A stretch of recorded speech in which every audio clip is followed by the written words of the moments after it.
स्पर्शाने खुलते, नात्यांच्या बंधात धुंद मोहरते, मायेच्या हळव्या स्पर्शाने खुलते, नात्यांच्या बंधात धुंद मोहरते, मन उधाण वाऱ्याचे गुज पावसाचे, का होते बेभान कसे गहिवरते, मन उधाण वाऱ्याचे गुज पावसाचे, का होते बेभान कसे गहिवरते, मन उधाण वाऱ्याचे.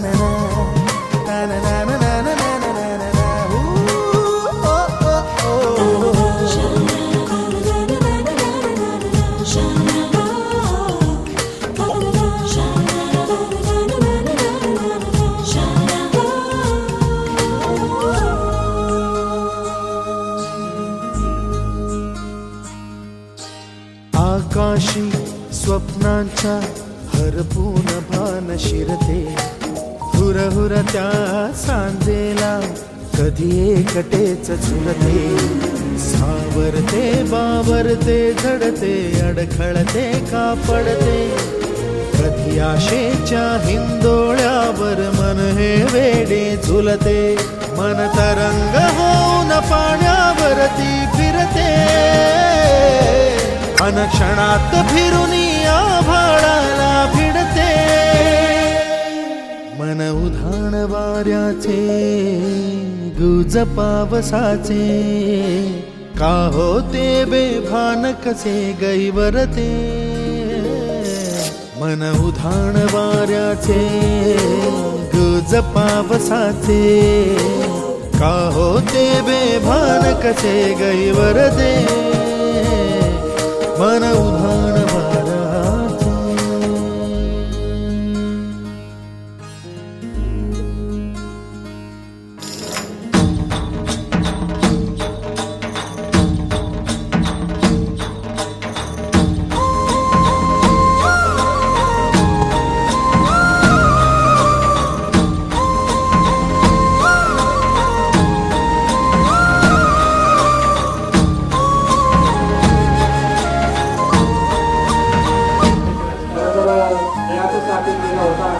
शेवटचा दिवस खरं प्रत्येक वर्षी येणारा पहिला रविवार आणि त्या दिवशी खरं आपण आम्ही आयुष्याच्या पोरांचं त्यांचा गेट टुगेदरचं नियोजन आहे.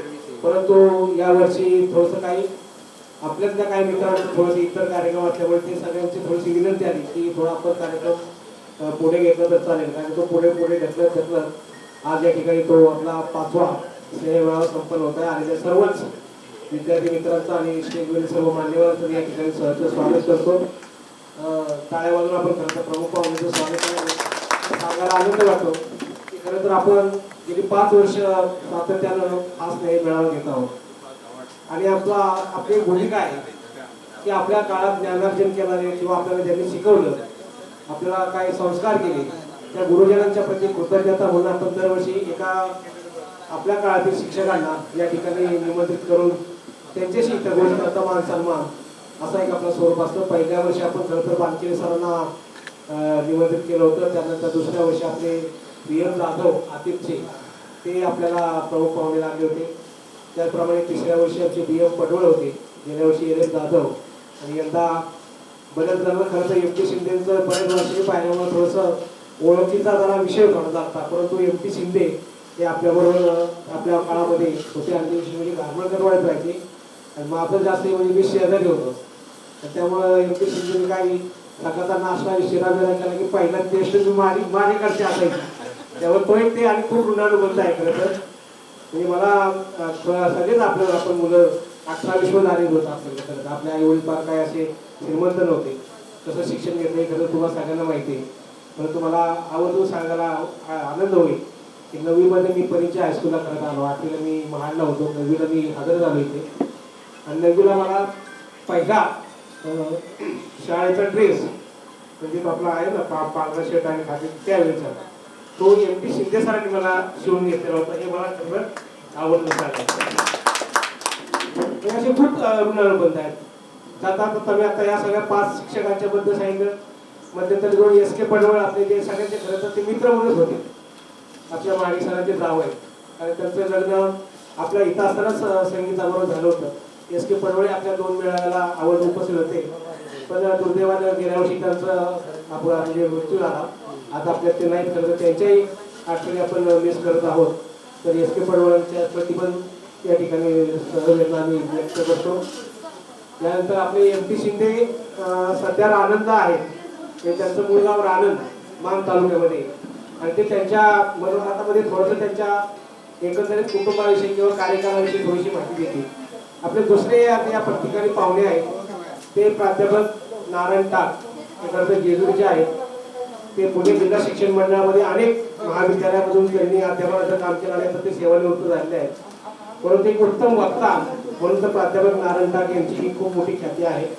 पुणे जिल्ह्यात अनेक ठिकाणी शाळा असतील, श्रमसंस्कार शिबिर असतील, NSS शिबिर असतील किंवा काही छोटे मोठे सामाजिक संघटना असतील, त्या संघटनांमध्ये व्याख्यानाचं आयोजन त्यांच्या मार्फत केलं जातं किंवा ते व्याख्यान देतात आणि समाज प्रबोधनाचं एक वेगळं काम प्राध्यापक नारायण टाक करत असतात. आणि उत्तर त्यांना सर्वांना आवडलं की आमची खरं तर आम्ही सगळे पुरंदरचे असत. ही आमची 1980ची 10वीची बॅच आहे आणि खरं त्यावेळेस जे 80 म्हणजे आता त्याला 45 वर्ष झाली मला वाटतं. 45 वर्षापूर्वीची शिक्षण पद्धती किंवा आमच्यातल्या एकमेकांचा जो काय स्नेहभाव आहे तो कुठे आता फार पाहावयास मिळत नाही. हे पण ही खरं शोकांतिका आहे. परंतु कालानुरूप आपण सगळे बदलतो आहोत.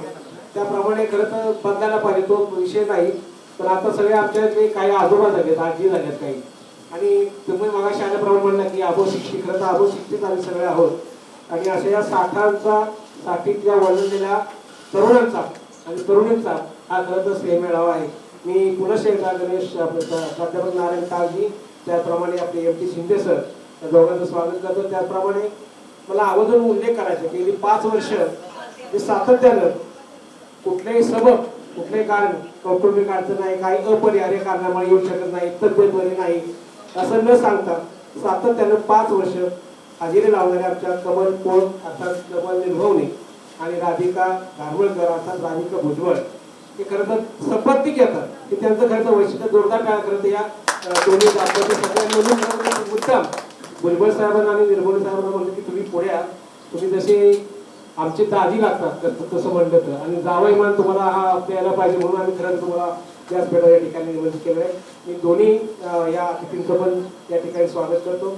काही म्हणलं तर सुजाता गोडगोडी खरं तर ती खूप हरवणारी गेली महिन्यामध्ये सांगत होती कुठे ठरणार आहे, कधी आहे. परंतु गेल्या आठवड्यात तिच्या मिस्टरला थोडासा हार्टचा त्रास झाला आणि ते ॲडमिट झाले. आणि मग अशा स्थितीत म्हणली हेमंत मला कसं येता येणार, मला अजिबात नाही, एखाद्या वर्षी तू आलेले असेल चालेल, आपल्याला तब्येत ही जास्त महत्त्वाची ती त्यांची काळजी घे. त्यामुळे सुजाता गोडबोले तिने आवर्जून तिने या ठिकाणी शुभेच्छा कळवलेल्या येऊ शकले नाही. इतर बाकीचे बरीचशी मंडळी आहेत की काय येतात जातात त्याचं फार आपण हे करत नाही. परंतु जे सगळे आले आपल्याला गर्दी नको आहे, गर्दी हवे, जे आले त्या सगळ्यांचंच मी आम्ही 80च्या पोरं त्या सगळ्या ग्रुपच्या वतीने मनपूर्वक स्वागत करतो. आणि मी माननीय भुजंग यादव यांना विनंती करतो की आपण माननीय एम.टी. शिंदे सर यांचं या ठिकाणी आपल्या सगळ्यांच्या वतीनं शाल त्याचप्रमाणे बुके आणि स्मृतिचिन्ह देऊन स्वागत करायचं. माननीय एम.टी. शिंदे सर.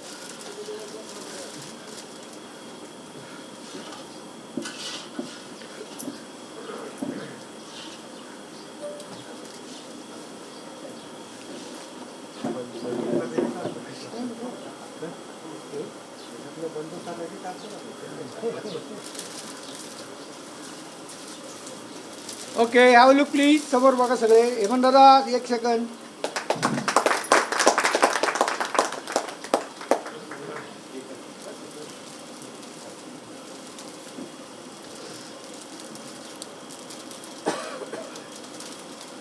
तर नुकताच मकर संक्रांतीचा सण होऊन गेलेला आहे आणि तो स्नेह आहे आपला.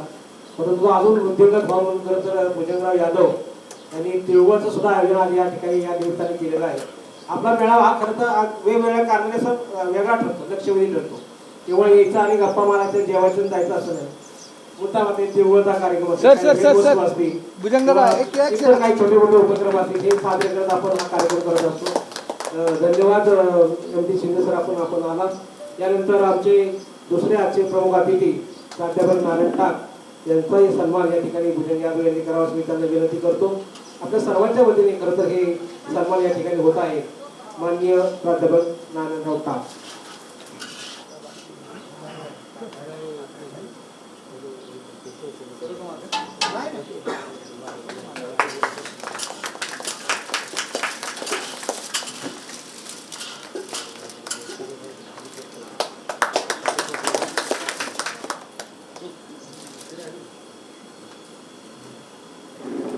पुन्हा शेअर जोरदार टाळ्या करतो.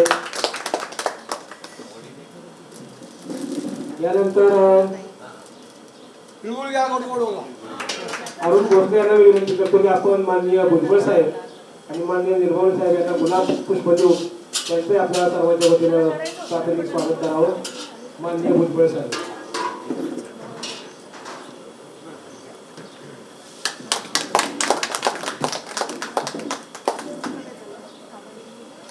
खरं तर सांगलीवरनं ही मंडळी आलेली आहेत आणि एक महाराज आमचे मुंबईवरनं आलेले आहेत. निर्मळ साहेब करता जोरदार टाळ्या आमच्या पाहुण्यांसाठी.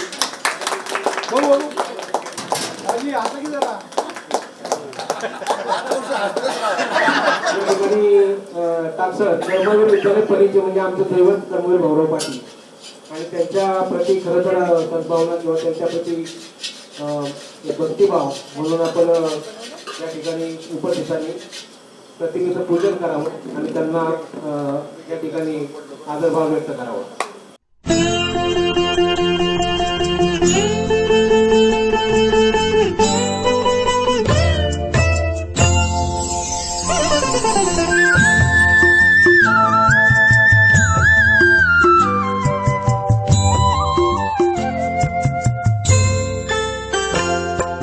नमस्कार माझा गुरु माऊलीला. नमस्कार माझा गुरु माऊलीला. तुझ्या गौरवाने आनंद झाला. तुझ्या गौरवाने आनंद झाला. नमस्कार माझा गुरु माऊलीला.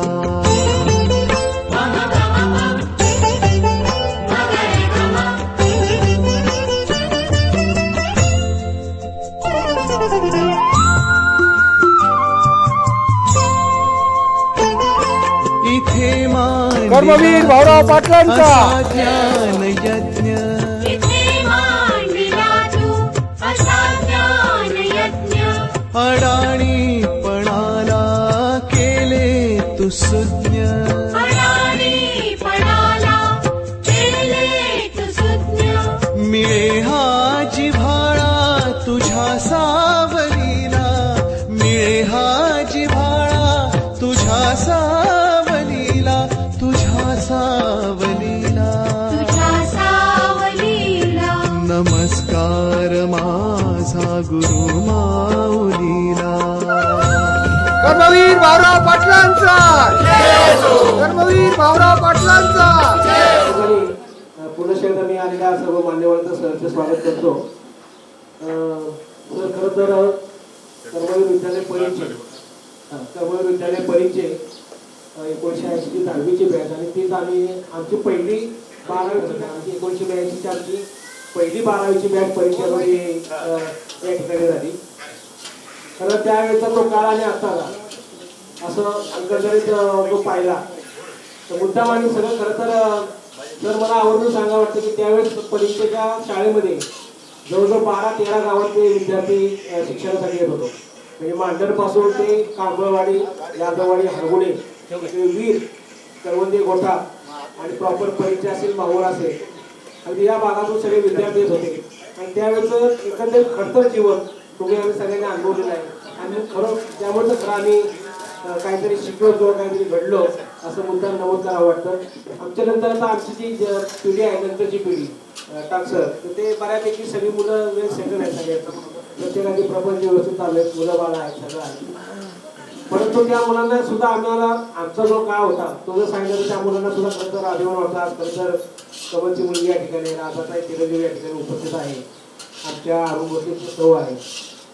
तर ते म्हणतात ठीक आहे, तो तुमचा काळ होता. थोडंसं ते जनरेशन गॅपचं असतं. आम्हाला काय तसं त्याचं पाहता हे नाही. पण तो मुद्दा मला सांगायचं, त्या मुलांना सांगायचं की तो काळ जो होता तो कुठेतरी आम्हाला अत्यंत चांगल्या पद्धतीने संस्कार घडवण्यामध्ये गेला. आणि त्याचीच ही परिणिती आहे की आम्ही अजूनही 45 वर्ष झालं आम्ही सगळी अजूनही एका विचाराने एकत्र येत आहोत. तोच उद्देश पकडून आपण हा 5वा या ठिकाणी आज संपन्न करत आहोत. बऱ्याच लोकांचे खरं तर आज गैरहजेरी आहे. तर त्यांनाही मला सांगायचं की आपल्याला स्वतःसाठी थोडासा वेळ काढायला हवा. मी प्रत्येक मनोगतामध्ये दरवर्षी सांगत असतो की आपल्या स्वतःसाठी थोडंसं तरी जगायला शिका. आहे सगळे मुलं बाळ नातवंड प्रपंच नोकरी धंदा कौटुंबिक व्याप आर्थिक व्याप हे असून तरी सुद्धा त्यातून आचारी तिकडे हे करा. तर ते सांगण्याचा उद्देश असा की हे सगळं चांगल्या पद्धतीने मिळत असताना स्वतःसाठी काहीतरी थोडासा वेळ द्यावा. आणि आमची प्रामाणिक इच्छा असते वर्षातून आपण एकदाच खरं तर या ठिकाणी एकत्र येत असतो. त्यासाठी गरज नाही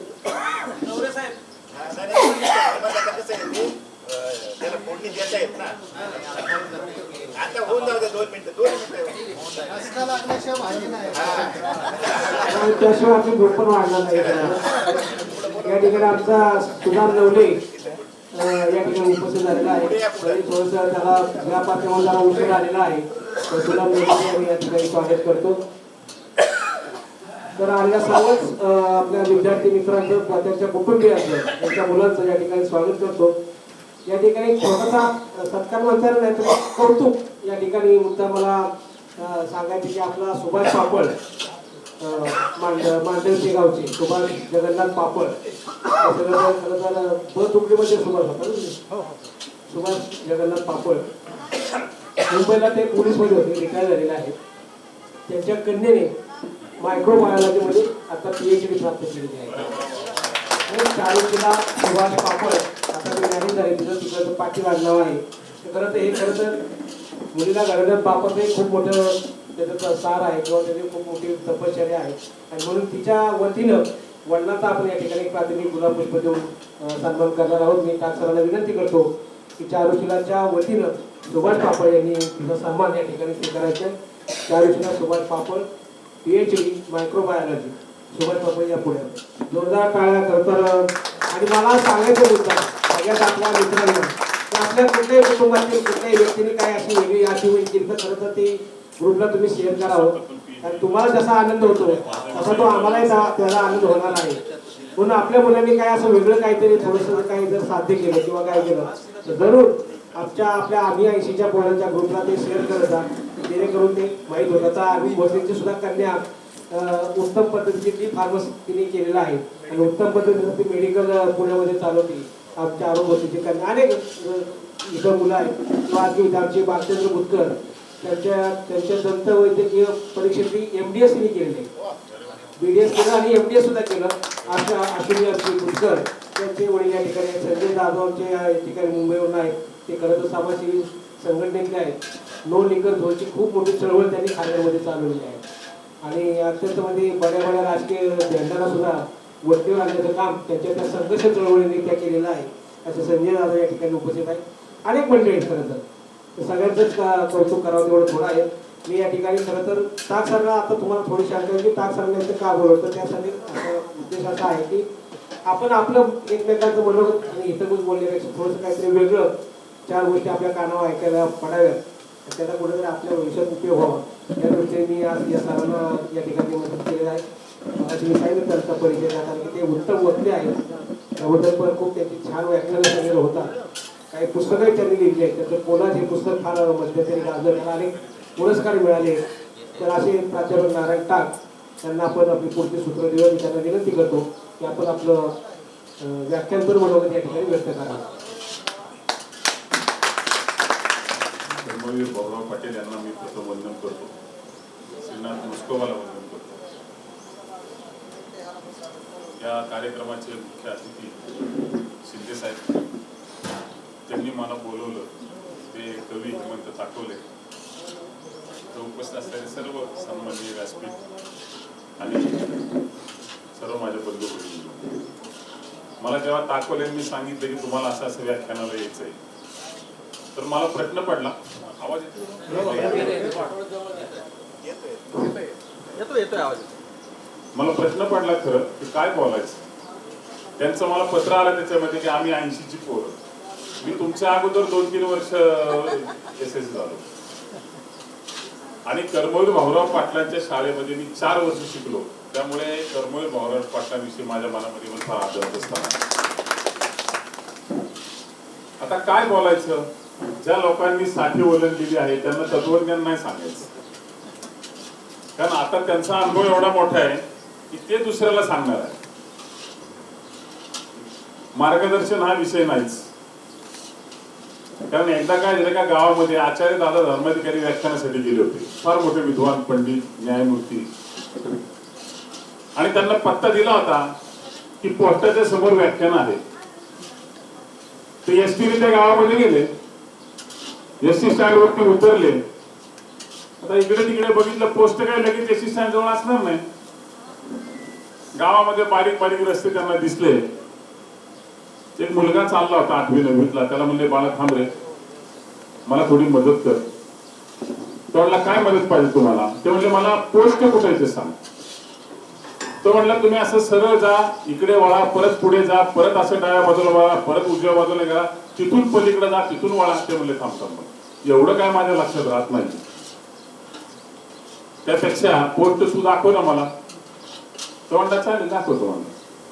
ते पुढे चालायला लागले. दादा धर्माधिकारी मागे. बऱ्याच वेळ झाल्याच्या नंतर त्या मुलाने मागे वळून विचारलं, अहो पण पोस्ट बंद झाले, संध्याकाळची वेळ आहे, पोस्टाची काय गेले, काय करायचे तुम्हाला. ते म्हणले नाही नाही, पोस्टाचे तिथं माझं व्याख्यान आहे. म्हणले व्याख्यान काय विषय. मोक्षाचा मार्ग. वर्ग गालात हसला. ते म्हणले का असतोय. अहो पोस्टाचा मार्ग समजा ना.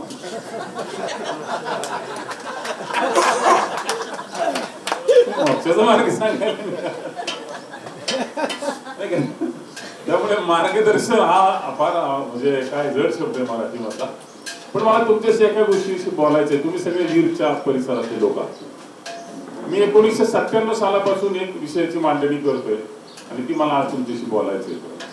ती मांडणी मी अशी करतोय की पुरंदर तालुक्यामध्ये बिवडी नावाच्या गावामध्ये जन्मलेला एक उमाजी नाईक, ज्याने हिंदुस्थानच्या स्वातंत्र्याचा पहिला जाहीरनामा दिला, ज्याचा इतिहास अज्ञात राहिला. आणि आम्ही सांगायला सुरुवात केल्याच्या नंतर सुरुवातीला लोक म्हणाले तुम्ही काहीतरी खोटं सांगताय, असं कुठे इतिहास आहे का.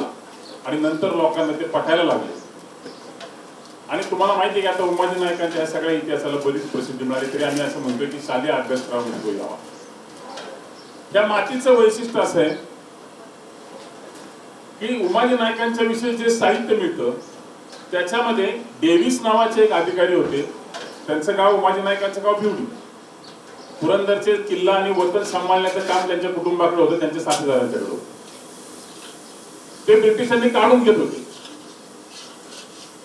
त्यामुळे ब्रिटिशांविरुद्ध त्यांनी बंड केलेलं होतं. त्या बंडाची जी आपल्याला माहिती मिळते की त्यातलं एक पत्र फार महत्वाचं आहे. ते पत्र परिच्छेदमधून लिहिलेलं आहे. डेव्हिस नावाचा एक अधिकारी, त्याला सासवड मध्ये उमाजी नायकांना पकडले, त्यांच्यावर लक्ष ठेवण्यासाठी ठेवला होता, तो रॉबर्टसन नावाच्या कलेक्टरला एक पत्र लिहितो. आणि त्या पत्रामध्ये तो असं म्हणतोय की परिंच्या गावाच्या जवळ पांगारे नावाचं गाव आहे. त्या पांगारे गावाच्या जवळ एक छोटीशी खिंड आहे डोंगरामध्ये. त्या खिंडीमध्ये मी उमाजी नावाच्या माणसाची एक मीटिंग बघितली आहे, जो ब्रिटिशांच्या विरुद्ध लढायला उभा राहिलेला आहे. त्याचं वर्णन तो असं करतो की 80 ते 90 माणसं तिथे बसलेली होती. त्याच्यामध्ये कोळी, शेतकरी, मुस्लिम सगळ्या जाती धर्माचे लोक होते. समोर एक झेंडा लावलेला होता आणि तो एका दगडावरती बसलेला होता आणि तो राजा म्हणून त्याला सगळे लोक संबोधत होते. लोक त्याला सगळे सलाम करत होते. आणि पांगारे गावात त्या लोकांनी जेवण आणलं होतं, तर त्यातल्या एकाने सांगितलं की हे जेवण तुम्ही स्वतः खायचं, दगाफटका चालणार नाही, असं म्हणून त्या लोकांनी थोडे 4 घास खाल्ले आणि नंतर लोकांना जेवण दिलं. ती मीटिंग मला बघितल्याची मला माहिती कळाली आहे. असं तो रॉबर्टसन, तो त्याचा दरबार होता उमाजी नायकांचा. ती हिंदुस्थानच्या स्वातंत्र्याची सुरुवात आहे. ते पहिलं बंड आहे. 1818 साली साधारणतः पेशवाई लयास गेली. आणि महाराष्ट्रावरती ब्रिटिशांचं राज्य यायला सुरुवात झाली. त्यानंतर एक 4-5 वर्षाच्या नंतरचं हे पत्र आहे, साधारण 26-26 सालचं हे पत्र आहे. म्हणजे देशाच्या इतिहासामध्ये पहिला बंड करणारा उमाजी नाईक या मातीमध्ये जन्माला आला होता आणि या मातीतून रितून त्यांनी हिंदुस्थानची स्वातंत्र्याची घोषणा केली. हे आपल्या पुरंदरवासियांना अभिमानाची गोष्ट आहे, ते आपल्याला माहित पाहिजे. माझा काय उमाजी नाईकांच्या अभ्यासाशी संबंध, माझा पीएचडी केली आहे मी, पण माझा विषय इकॉनॉमिक्स आहे. पण मी जेजुरी देवस्थानचा अध्यक्ष होतो आणि असं एका कार्यक्रमाला बोलवलं उमाजी नाईकांच्या जयंती दिवशी, पुण्यतिथी दिवशी. मी म्हटलं आपण प्राध्यापक आहोत, तयारीशिवाय बोलायचं नाही, म्हणून तयारी करावं म्हणून शोधायला गेलो तर माझ्या असं लक्षात आलं की मद्रास जर्नल्स मध्ये मॅकिंटॉश नावाच्या एका अधिकाऱ्याने उमाजी नाईकांच्या वरती लिहून एक जर्नल प्रसिद्ध केलेले, पेपर प्रसिद्ध केला. त्यातला काही भाग मला सापडला आणि मी त्याच्यावर एक उमाजी नाईकांचं भाषण तयार केलं. मी बोललो, लोक म्हणले आम्ही कधीच ऐकलं नाही, ते आज बोलतोय. आणि माझ्या लक्षात आलं की हिंदुस्थानच्या पहिल्या स्वातंत्र्यवीराला जर न्याय द्यायचा असेल तर आपण गावोगाव जाऊन जे कोणी बोलवतील त्यांच्या समोर बोललं पाहिजे. आणि ताकोलेंना अनेकदा माहितीये, जगदीश त्यांना माहित आहे की अनेक गावांमध्ये फिरून मी हे सांगितलं, फिरलो. आज तुमच्या समोर सांगतो, कारण तुम्हाला हे म्हणाले की आपल्या मुलांना काय सांगायचं, तर मुलांना हे सांगा, कधी कधी तुमची मुलं परिचयाच्या बाहेर असतील, या पंचकुटीच्या बाहेर असतील, परदेशात सुद्धा असतील, तेव्हा त्यांना सांगा की ह्या हिंदुस्थानच्या स्वातंत्र्याचं जे पहिलं बलिदान आहे ते पुरंदरवासी असेल. उमाजी नाईकांचा इतिहास हे भारतीय स्वातंत्र्याचं पहिलं पान आहे. मी सकाळला लेख दिला याच्यावरती आणि स्वतः घेऊन गेलो सकाळला आणि त्यांना तो दिला. ते उपसंपादक होते वैद्य म्हणून, त्यांनी वाचला. ते म्हणजे लेख छान आहे, पण छापायचा का नाही म्हणले, कारण जबाबदारी छापणं म्हणजे, कारण त्याच्या अगोदर काय लेख चालेल नाही सकाळला म्हणले. असं ते म्हणले संपादकांना भेटा. म्हटलं बरं. आतमध्ये गेलो तर संपादक मल्हार आरंगकल्ले हे परिचयचेच, त्यांच्या पुढे माझ्या अगोदरच लेख आला होता. त्यांनी तो लेख वाचला आणि म्हणला, सर फार कौतुक तुमचं वाटतंय म्हणले, कारण माझ्या आजोबा सांगायचे की उमाजी नाईक आमच्या घरी आले होते परीक्षामध्ये. आणि तो दुसऱ्या दिवशी सकाळला जयंती दिवशी तो लेख आला. भाषण लेखन या माध्यमातून जेव्हा जेव्हा माणसांच्या पर्यंत ही सगळी गोष्ट जाते तेव्हा तेव्हा लोक सांगतात की अरे किती अभिमानाची गोष्ट आहे याच्यावर. उमाजी नाईकांच्या जीवनामधला सगळ्यात आणखी मोठी गोष्ट काय असेल तर त्यांनी दिलेला स्वातंत्र्याचा जाहीरनामा. त्या काळामध्ये उमाजी नाईक लिहायला वाचायला शिकले होते. मी जो काळ सांगतोय तो 1826-1827 सांगतोय, लक्षात घ्या. ब्रिटिश स्टेबल होत असताना, स्थिर होत असताना केलेला उठाव लगेचच, म्हणून तो स्वातंत्र्याचा पहिला उठाव. त्या काळामध्ये उमाजी नाईक लिहायला आणि वाचायला शिकले होते. आपण कल्पना करा की त्या काळामध्ये लिहायला वाचायला शिकण्याची कुठलीही यंत्रणा उपलब्ध नव्हती. ते जी पत्र ब्रिटिशांना लिहित होते त्याच्यामध्ये वरचा शब्द जो होता खंडोबा प्रसन्न, तो ते स्वतः लिहायचे आणि मग ते पत्र लिहिलं जायचं आणि ते ब्रिटिशांकडे पाठवायचं. अशा अनेक पत्र व्यवहार आपल्याकडे इतिहास त्याच्यामध्ये उपलब्ध आहे. 5 मुंडकी त्यांनी बासुंदेवरनं पाठवली होती सासवडला ब्रिटिश सेनेची, आणि त्यांना सांगितलं होतं मागावून अजून पाठवली जातील, तुम्हाला याची गरज आहे. जे उमाजी नाईकांच्यावर हल्ले करून पकडायला गेले त्यांची, त्याच्यामध्ये खाली असं लिहिलं, तो फार महत्वाचं वाक्य आहे. त्यात वाक्य असं होतं की परशुरामाच्या मंदिरापासून सातपुड्याच्या रांगेपर्यंत उठाव होईल. आवाका केवढा आहे हा. परशुरामाचं मंदिर कोकणात आहे आणि सातपुड्याची रांग महाराष्ट्राच्या कोण्यावर त्याच्यावर किनाऱ्यावर आहे. एवढा मोठा उमाजी नाईकांचा आवाका. हा आवाका परत पुढे वाढलाय तो स्वातंत्र्याच्या जाहीरनाम्यात.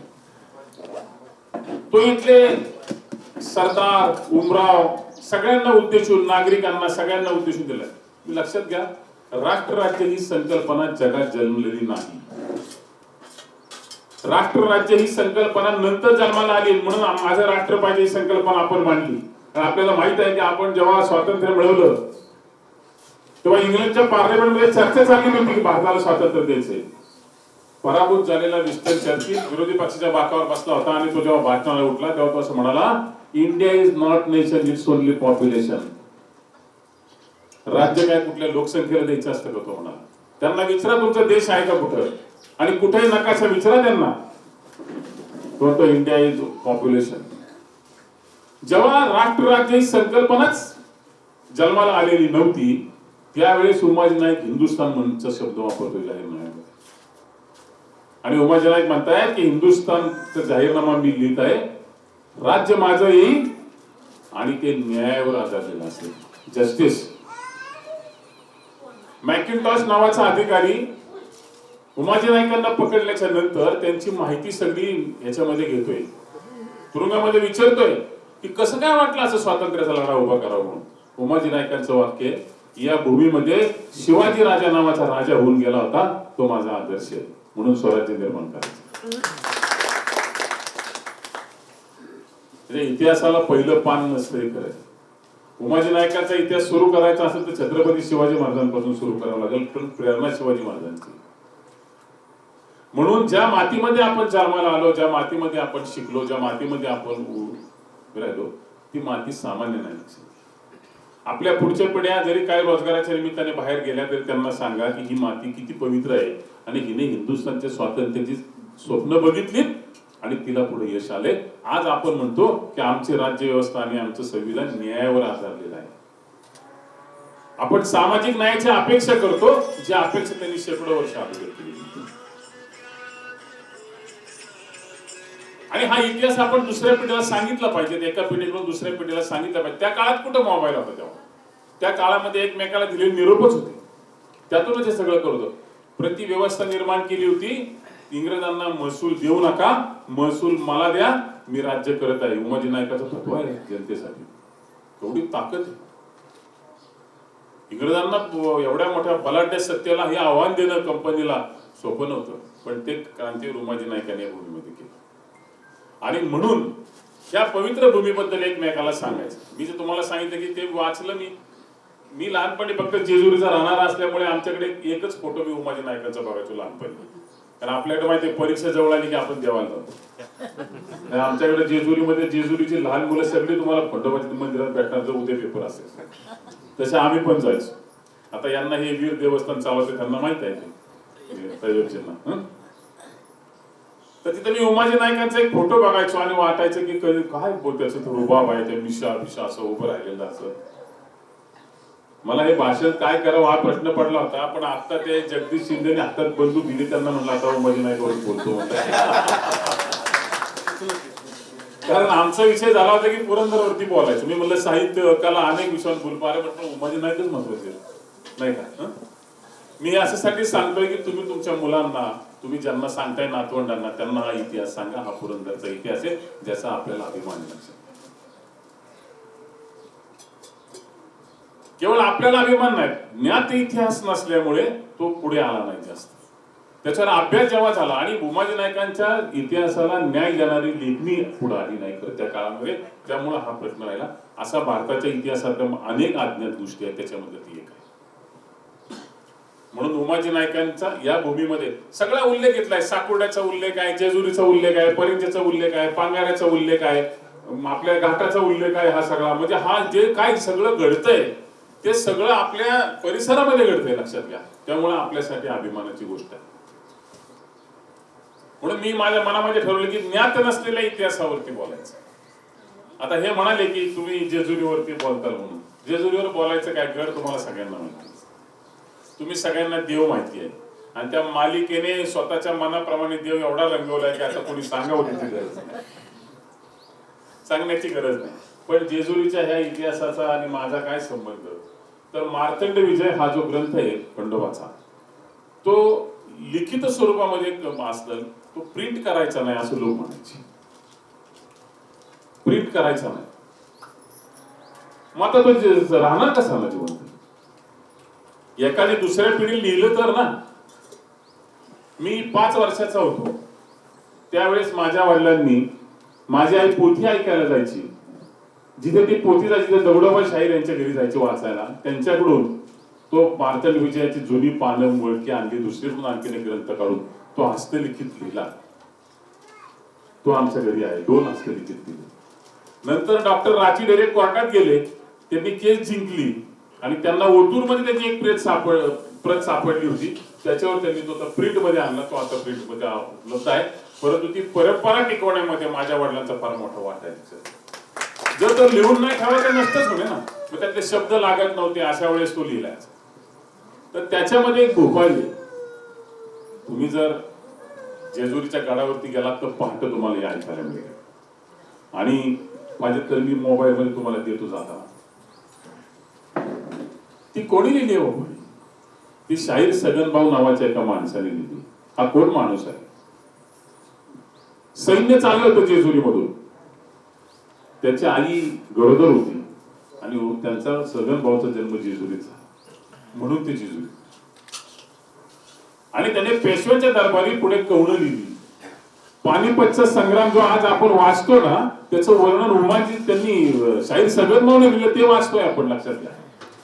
आणि तेव्हापासून आजपर्यंत जेजुरीच्या गडावरती एकही दिवस न खाडा होता त्यांची भोपाळी गाऊनच देवाला उठवलं जातं.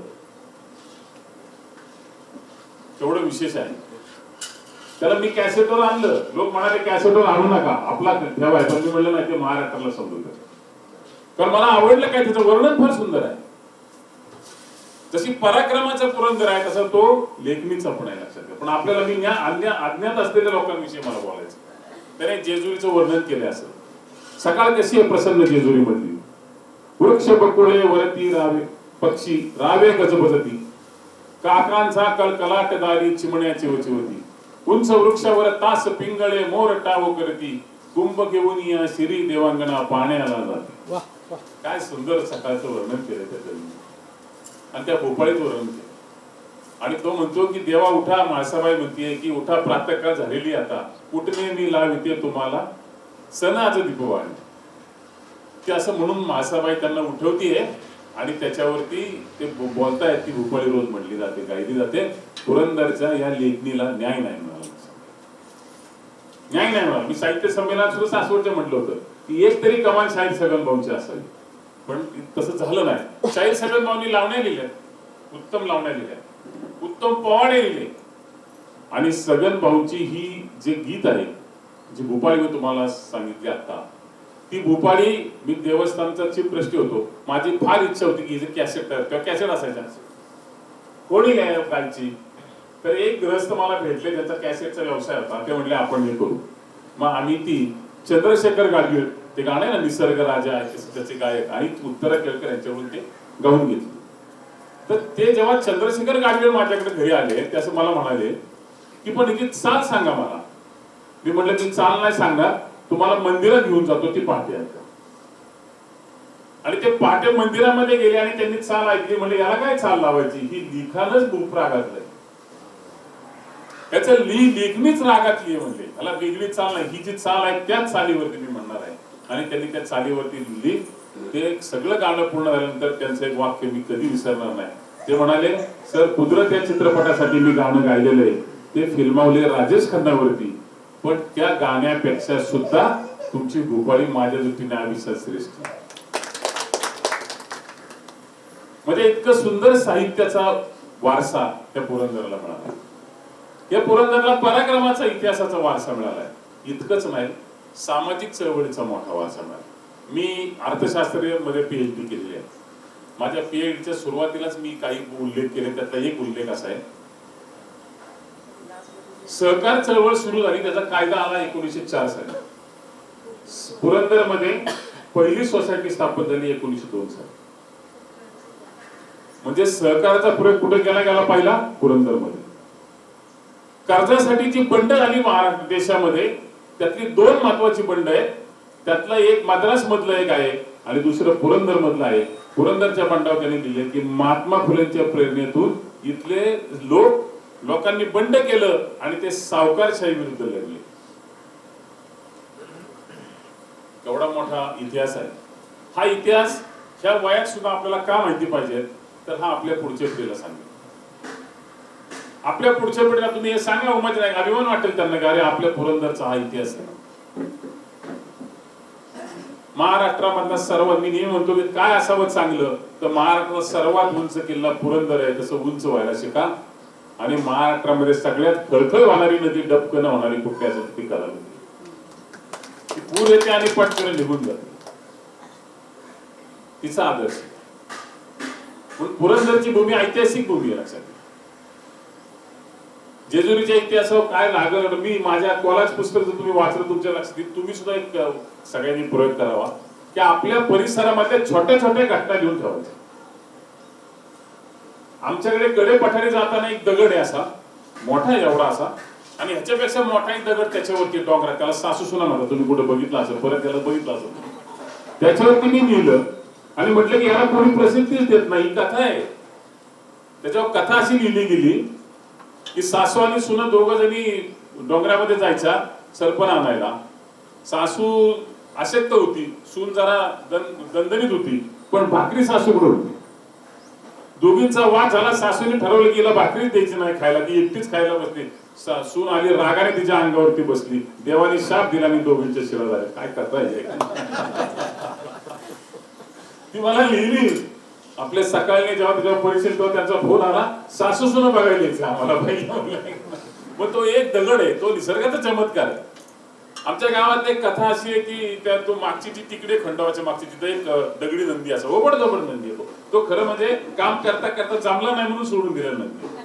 त्याच्यावर लोकांनी अशी कुणी कथा रचली की हा नंदी दरवर्षी गहू भर सरकतो आणि सरकत सरकत त्या वरती पोहोचला की जग बुडणार आहे, प्रलय होणार आहे. मी 4वी-5वीत असताना ही गोष्ट माझ्या आईकडून आणि तिच्या मैत्रीकडून सारखी ऐकायचो. शाळेमध्ये मराठी शाळेत आम्ही 5 जणांनी प्लॅन केला, नंदीचं तोंडच फिरवायचं. सगळे जण गेलो, नंदी धरला. नंदी कुठला फिरतोय आम्हाला?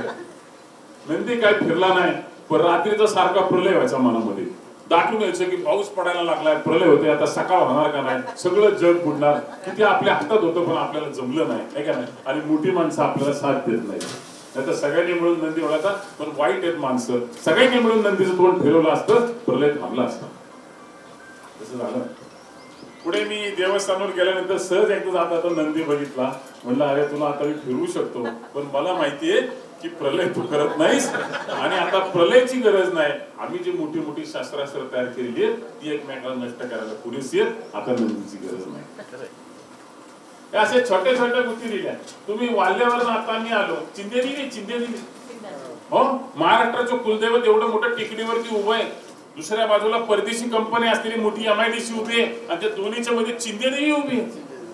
काय चिंदेदेवी? त्याच्यावर मी लिहिले की नेपतीच्या झाडाला चिंध्या टाकायच्या, त्याला देवी म्हणायचं. देवत्वाची एवढी मोठी भव्य कल्पना जगाच्या इतिहासामध्ये कोणी केली नसेल. मी वाचलं होतं की प्रत्येकाला वाटतं की देव आपल्यासारखा असावा, आपल्यासारखा माणसासारखा दिसावा, आपल्यातला जे चांगला चेहरा त्याला आपण देव म्हणतो नाही का. म्हणून बुद्ध, ते गंगाधर गाडगे म्हणतात की बुद्ध जपानमध्ये गेला की त्यांच्यासारखा दिसतो, नेपाळमध्ये त्यांच्यासारखा दिसतो, भारतात बुद्धाचा चेहरा भारतीय सारखा असतो, देव आपल्यासारखा असावा लागतो. चिंध्या देवीकडे बघितल्यानंतर लोकांना काय वाटतंय कोणाच काय. आणि आता कॉटनच्या चिंध्या होत्या पूर्वी, आता टेरिकॉटच्या चिंध्या आहेत.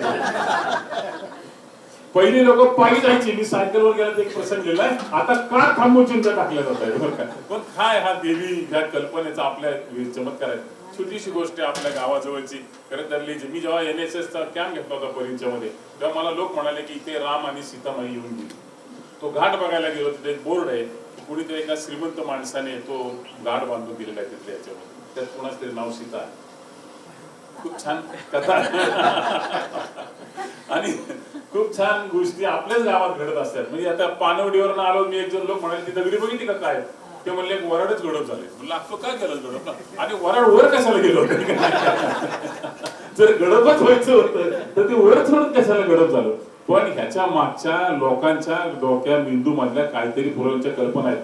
मी माहूरला कॅम्प घेतला आणि एक वृद्ध माणूस मला भेटला आणि त्यांना म्हणलं बाबा काय माहिती असं तर सांगा, परिचय जाऊ. म्हणले काय सांगायचं, म्हणजे लोक ऐकून घ्यायला तयार नाही.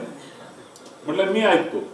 अहो म्हणलं इथं मोठं युद्ध झालं, वीर लढले म्हणून वीर, सैन्य पांगले म्हणून पांगारे. मला ते ऐकलं, म्हणलं बाबा तुमचं दर्शन घेतो. आणि काय म्हणजे, आणि अजून एक दोन त्यांनी सांगितलं. मी म्हटलं अवाकच झालोय मी. म्हणले ऐकूनच घेत नाही माझ्या कुणीवर.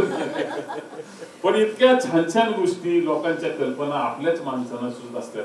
त्यातनं तुम्हाला जर सुचत असेल तर हे वय लिहिण्याचे बोलण्याचे टेप करा, मुलांना लिहायला लावा, पण आठवणी सांगा, पुढच्या पिढीला द्यायच्यात लक्षात. नाही तर हा ज्ञात इतिहास जर आपण लिहिला नाही तर इथंच संपत.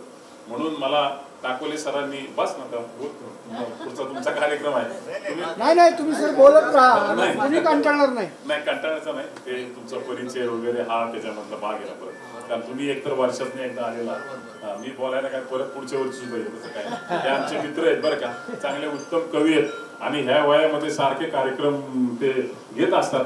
पण कार्यक्रमाचं असं झालं की मी निघालो आणि ते ह्याच्या पुढे आलो, शिवरीच्या पुढे एका माणसाने थांबवलं, पुढे रस्ता बंद आहे, जाऊ नका. आणि हो बिबट्याची माहिती सांगितली त्यांनी, म्हणलं या एरियामध्ये बिबट्या लई आहे म्हणलं. पण आम्ही काय घाबरत नाही म्हणले, तसं काय एवढं देत नाही. गप्पा मारत मारत आलो. तुम्ही सगळे लांबून आलेला जीवनामध्ये यशस्वी माणसं आहात. तुमचे चेहरे सांगतायत की तुम्ही खूप समाधानी आहात, हे का नाही, आणि आलेला आहे. बऱ्याचदा मला एकाने सांगितलं की माझे विद्यार्थ्यांच्या मेळाव्याला गर्दी त्या मेळाव्याला होते ज्याच्यामध्ये सक्सेस माणसं जास्त आहे. माझ्या वाक्याचं फार म्हणजे तुम्ही विचार करा, मला एका साध्या माणसाने सांगितलेलं वाक्य खूप महत्वाचं आहे हे, आणि एकत्र येताना ह्याला फार महत्व आहे. तुम्हाला सगळ्यांना मी शुभेच्छा देतो. दरवर्षी तुम्ही जावावं आणि सर्वांना 100 वर्षाचं आयुष्य मिळावं, आणि त्याला मला पण तुम्ही त्याबद्दल तुम्हाला शुभेच्छा देतो आणि धन्यवाद. धन्यवाद टाक सर. तर आधी छोट्या छोट्या गोष्टीतून त्यांनी खरं तर पुरंदरच्या भूमीतल्या अनेक बारकावे आपल्या समोर व्यक्त केले. खरं तर काही गोष्टी आपल्याला माहिती नव्हत्या की पांगणे म्हणून पांगाणे किंवा इतर लड्डे म्हणून वीर, त्या गोष्टी किंवा सासू सोन्याचा दगड, त्या अनेक गोष्टी या सरांनी अत्यंत चांगल्या पद्धतीने उद्बोधन या ठिकाणी केलं. या ठिकाणी आपण कार्यक्रमाचा पुढचा भाग असा आहे की माननीय MT शिंदे सर यांनी खरं तर आमच्या सर्व विद्यार्थ्यांना आणि थोडक्यात आपलं मनोगत पर शुभेच्छा या ठिकाणी व्यक्त कराव्या. मी माननीय शिंदे सरांना विनंती करतो की आपण आपलं मनोगत या ठिकाणी व्यक्त करावं. माननीय MT शिंदे सर.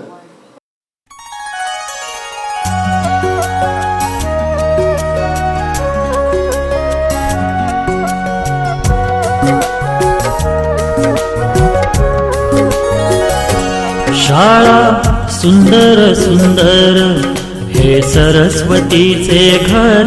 शाळा सुंदर सुंदर हे सरस्वतीचे घर. शाळा ज्ञानाचे भांडार. शाळा सुंदर सुंदर. शाळा ज्ञानाचे भांडार. शाळा सुंदर सुंदर. शाळा सुंदर सुंदर हे सरस्वतीचे घर. शाळा सुंदर सुंदर.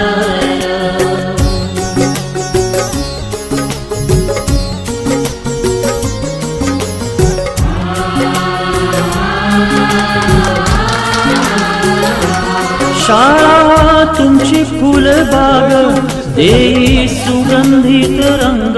शाळा तुमची फुलबाग देई सुगंधित रंग. संस्कार आणि आरोग्य शाळा उजळे ते भाग्य.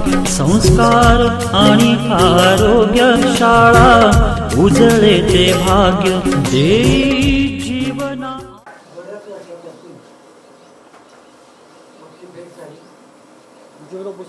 घडवणारे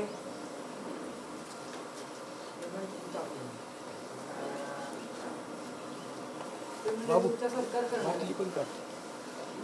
त्याच वेळेस मी ठरवलं मी तुमचा सत्कार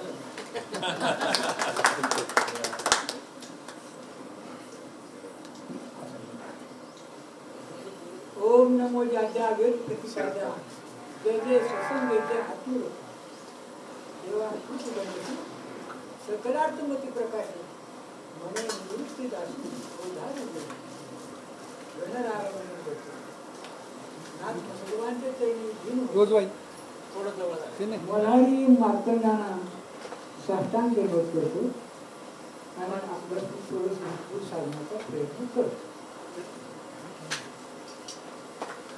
1980, 81, 83 सात वर्षापर्यंत त्या काळातले आपण लहान मोठे लहान मुलांच्या पुढे शेंबड्यांच्या पुढे बोलायला काय आपल्याला पण आता तुम्ही विकसित होऊन त्याच्या पुढे गेलं. आता तुमच्या पुढे काय झालं काय सांगावं.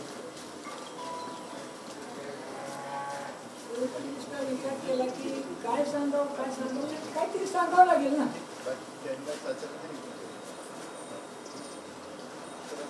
मग म्हटलं की आपण थोडस आध्यात्मिक जीवन हे लाभतो आपल्या हातात विकसित होतं. पुढं पुढं करण्याप्रमाणे हे जाणण्यासाठी ज्ञाता ज्ञेय आणि ज्ञान. ज्ञाता जे जाणतो तो ज्ञाता, जे जाणायचं ते ज्ञान आणि ज्याला जाणायचं ते ज्ञेय. तुम्ही आम्ही ज्ञाते आहोत आणि परमेश्वराविषयीचं जे ज्ञान आहे ते आपण आत्मसात करतो. एकमेकांचं सांग कुठलाही फोटो जर पाहिला तर त्या फोटोच्या डोक्याभोवती एक प्रखर तेजोवलय दाखवले. प्रत्येक व्यक्तीने तेजोवलय आहे.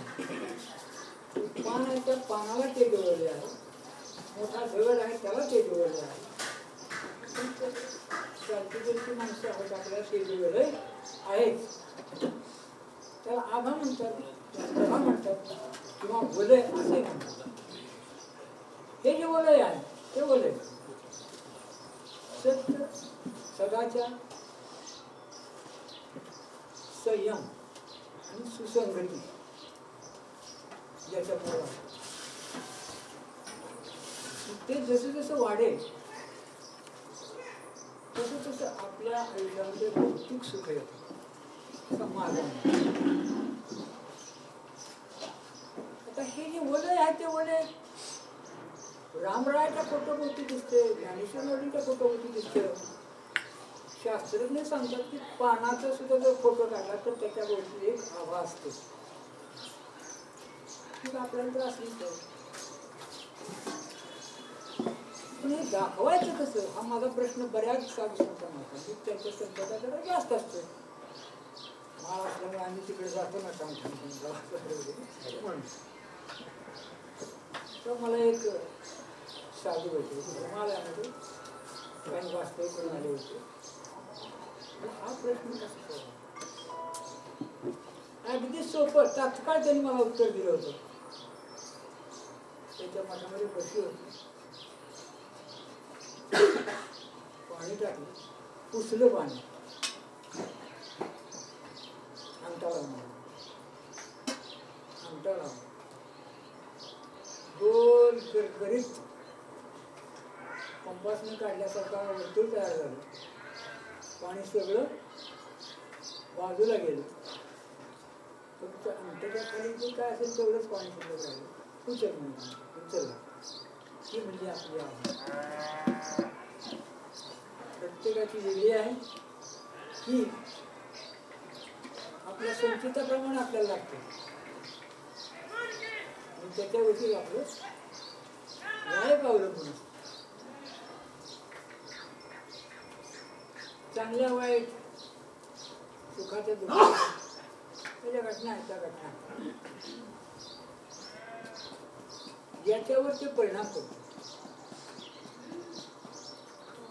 तुम्ही सगळे शांत आहात, मी बोलतो आहे, कुठेतरी ते धडकते ना, कुठेतरी ते मिळते.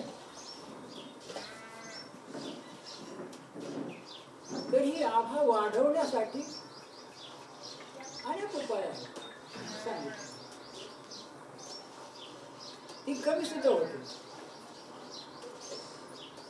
काळामध्ये कमी होते निसर्गाच्या नियमाप्रमाणे. परंतु जेव्हा तुम्ही आजारी पडता, खावत नाही, चालवत नाही, बोलवत नाही, सुस्त, त्यावेळेला अतिशय कमी. तेव्हा ती नेहमी टेकवण्यासाठी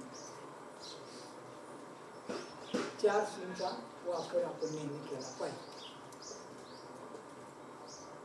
जास्त वेळ नाही तरी थोडा वेळ घेणार आहे. शिक्षण पद्धतीविषयी थोडंसं.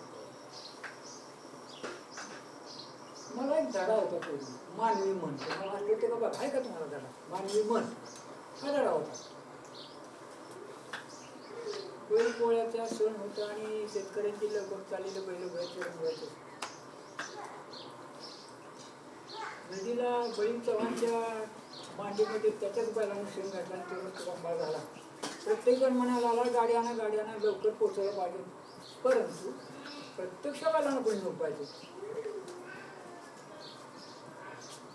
दौलती नावाचा शेतकरी घोडा पळत बैल जोडली गाडीला जोडली घेऊन आला, गाडीत टाकलं, गेलोडी स्टेशनला पोहोचवला. रेल्वे आली, मिरजेला गेला, निवांत झाला. पुन्हा आपल्या बैलाकडे तो आला, पान खावं म्हणून बसला. तेवढ्यात गावचे प्रतिष्ठित तात्या कुलकर्णी पायी आपल्या गावाकडे जाताना दिसले. म्हणून त्याला हो तात्या, जाऊया गाडीतूनच. म्हणजे पाय मोडले नाहीत तात्याकडे. कृष्णेचं पाणी घरात शिरलंय म्हणून हा दौलती तात्या कुलकर्णीच्या वाड्यात राहिला. सकाळच्या पारी तात्या कुलकर्णी घरी आले. अरे दौलत, माझ्या मुलांना मिरजेला पिक्चर बघायला जायचं आहे, तेवढं गाडीनं बेलोडीपर्यंत सोड. तात्या तात्या, आज बैलांचा सण नाही, आज मी कसं काही बैलांना झोपू गाडीला? नाही नाही, तात्याने काय व्यवस्था केली माहिती नाही. हे सकाळी त्याचे जाण्यात आलं आणि मग म्हणला, गरिबांचे इमान पैशाच्या जोरावर विकत घेणारी तात्यांसारखी माणसं, त्यांना कोण घेतो? तात्या गेले, पान खाल्ले, त्यांची व्यवस्थित आला, बैल सोडली, रंगवाच्या कामाला लागला. तेवढ्यात तात्या दत्त म्हणून जाऊया, आत्ताच्या आत्ता माझं घर खाली कर. अहो तात्या, तात्या गेला खड्ड्यात, घर खाली कर. अहो तात्या आले आणि तात्या सांगतायत की आमचं घर खाली कर, चला तुला साहित्य. अहो पुरण शिजते ते तसंच घ्या. कारवाडीन आणि दोघांनी साहित्य आणून बाहेर मांडायला सुरुवात केली. तात्यावर बोलत म्हणतात, तात्या एक तर त्या खात्यावर बसा, नाहीतर जा तुम्ही. एका तासात तुमचं घर खाली होते, 5 मिनिटांमध्ये.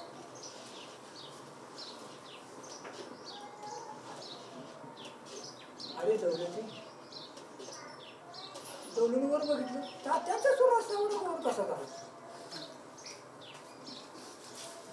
आता कुठेच नसते, हो नसते तिथे असू दे, असली ते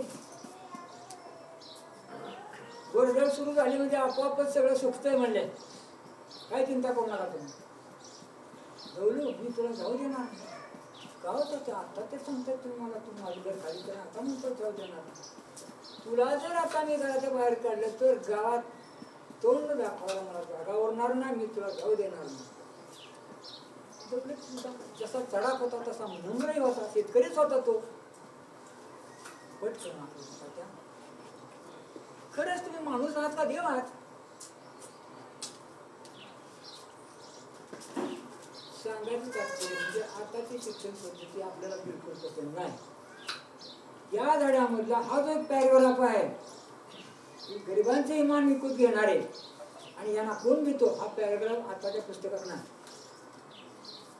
कोणी काढला, का काढला, याला विचार कोण करणार? बऱ्याच गोष्टी अशा सगळ्या ओंपस आहेत. असं आपल्याला काय करायचं, आहे ते शिकवायचं. ते काम आम्ही केलं, पण निष्ठेने केलं. आज तुम्हाला खोटं वाटेल, परंतु खरंच ANOWLEDJ हा एका माझ्या सहकार्याने वाचायला सांगितलं. त्यानं वाचलं तर कणवले अडगे, कणवली अडगे असं त्यांनी वाचलं. आता पहिला अवकाश, दुसरा अवकाश ते काय राहिलेच नाही असं परिस्थिती यातूनच आपल्याला मार्ग काढायचा. दुसरी गोष्ट आली संस्काराची. संस्कार आहे म्हणजे नात आहे तरी मी खूप चांगलं सांगतो आणि ती स्कूलमधनं आल्याबरोबर नक्की मला एखादा शब्द सांगतो ती सिरियस. मी केलेले संस्कार सगळे पुसले जातात तरी पण आम्ही तो प्रयत्न करतो. मला हे असं नाही करतो. असं म्हणायचं नाही. दूधच म्हणायचं नाही त्याला दूधच म्हणायचं. अरे दूध नाही म्हणायचं दूध म्हणायचं त्याला.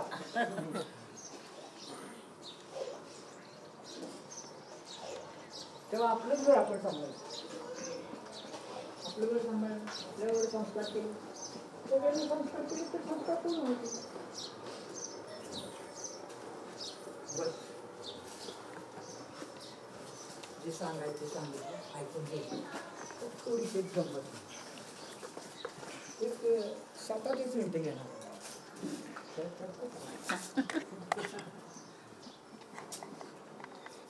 आम्हाला पाठांतर खूप असायचं.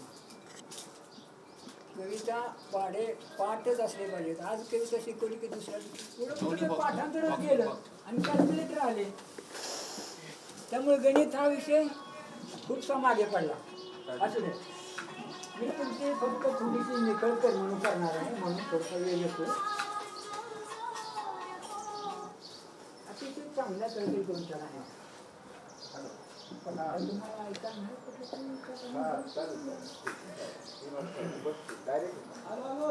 आता तुम्ही मला बोलवलंय म्हणून तुम्हाला माझं ऐकून घ्यावं लागेल ना.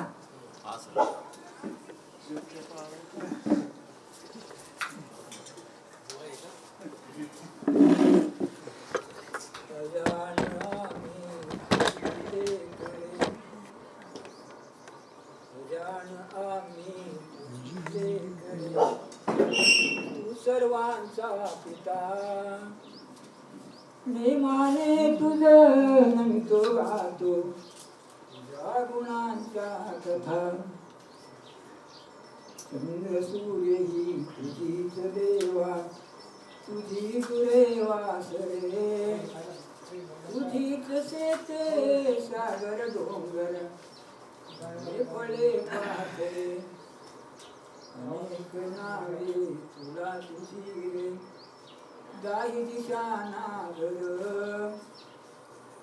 करशी देवा सारखीच तू माया सगळ्यावर शिकावे काम करावे प्रेम धरावे वडी पुरी देवा हीच एक मागणी वडी पूर्वी देवा हीच एक मागणी. दुसरी छोटीशी कविता आहे.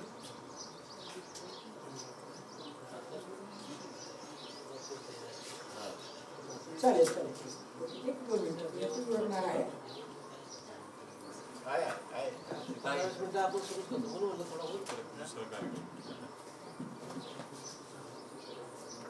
हो करा करा. ती कविता आपल्याला माहिती आहे. ओळखलेत का सर मला पावसात आला कोणी कपडे होते केलेले केसावरती हळूच बसला नंतर हसला बोलला वरती पाहून गंगा मार पाहुणे आली गेली घरच्यात राहून भिंच खचली चूल भिजली होतं नव्हतं गेलं पापणीमध्ये प्रसाद म्हणून पाणी थोडं शिल्लक. आता सर लढतो आहे पटकी भिंत बांधतो आहे कारभार मीला घेऊन सगळे शिखर गाळ काढतो आहे. खिशाकडे हात जाता चटकन उठला पैसे नको चढ जरा एकटेपणा वाटला. पैसे नको चढ जरा एकटेपणा वाटला. मोडला असेल संसार पण मोडला नाही का ना. पाठीवरती हात ठेवून फक्त लढ मांडतो.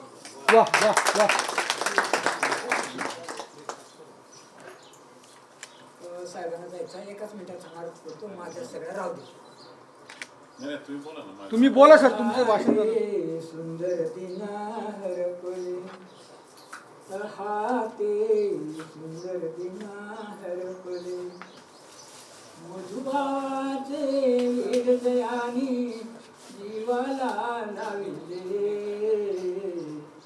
सुंदर दिना हरपले हाते सुंदर दिना हरपले दृष्टी होती मूर्धनी रागस अंतर होते प्रेमलालस चराचरातून सौंदर्याचे किरण तदा फाकले सुंदर दिना हरपले हाते सुंदर दिना हरपले तृणपर्णातून रानफुलातून जललहरीतून वातारातून तृणपर्णातून रानफुलातून जललहरीतून वातारातून संध्येचे नव रंग बदलती हर्षभरे निखिले सुंदर दिना हरपले हाते सुंदर दिना हरपले या वयात आता नुरले ते संमोहना विषण्ण गमते अवघे जीवन बाल्य संपता आज जगाचे रूप सर्व बदलले सुंदर दिना हरपले हाते सुंदर दिना हरपले आपल्या सर्वांचे आभार मानतो आणि इथेच थांबतो. खरं तर शिंदे सरांनी अत्यंत सुंदर अशा कवितांचं सादरीकरण या ठिकाणी केलं. त्यातलं पाठीवर थाप टाका फक्त लढ म्हणा ही खरं तर आम्हाला सगळ्यांना खरं तर पहिलीच असणारी ती कविता आहे. आणि आता ती पहा ती सुंदर ती हरपली. त्यांनी सांगितलं की आताची थोडीशी शिक्षण पद्धती आपली आणि आताची कुठेतरी बदल होतोय. आपण नातवाला दूध म्हटलं तरी दूधच म्हणता येईल आणि थोडासा तो जनरेशनचा पण भाग आहे. परंतु सरांनी इतक्या लांबून येऊन खरं तर तुमच्या आपल्या सगळ्यांच्या मध्ये ते समोरच झाले. त्यांनी या ठिकाणी आपलं मनोगत व्यक्त केलं. या ठिकाणी आपले सहकारी आपल्या सगळ्यांचे जे सहकारी सुदाम नवले त्यांचं खरं तर का 2 दिवसापर्यंत होणार की मला सगळ्यांना आपल्याला भेट द्यायची. खरं तर भुजंग यादव दरवर्षी भेट देतात. शरद चौधरीने यावर्षी आपल्या सगळ्यांसाठी भेट वस्तू आणलेल्या आहेत. तर सुदाम सरांना जायचं म्हणजे थोडंसं आपण थोडासा कार्यक्रमात चेंज आहे. त्यांनी यावेळेस सर प्रत्येक आमच्या मित्रांना ज्ञानेश्वरीची प्रत द्यायचं प्रयोजन आहे त्याचं आणि त्यांनी ते आणलेली आहे. तर तुम्हाला ते आज सुरुवातीलाच प्रातिनिधिक स्वरूपात देऊन नंतर आम्ही बाकीच्यांना मग आपलं वितरण करायचं. सुद्धा म्हणजे आपण पुढे या ना तुम्ही या पुढे या. तेच की 4 सरांना आपण या ठिकाणी ती प्रतिमा वयाच्या 60 वर्षानंतर थोडंसं अध्यात्म सुद्धा आता आपल्याकडं अंगी काढलं पाहिजे. कमल अध्यात्म सुद्धा आता थोडंसं अंगी काढलं आपण ते स्वीकारतोच नाही असं नाही परंतु त्यात अजून भर व्हावी या उद्देशाने उपक्रमासाठी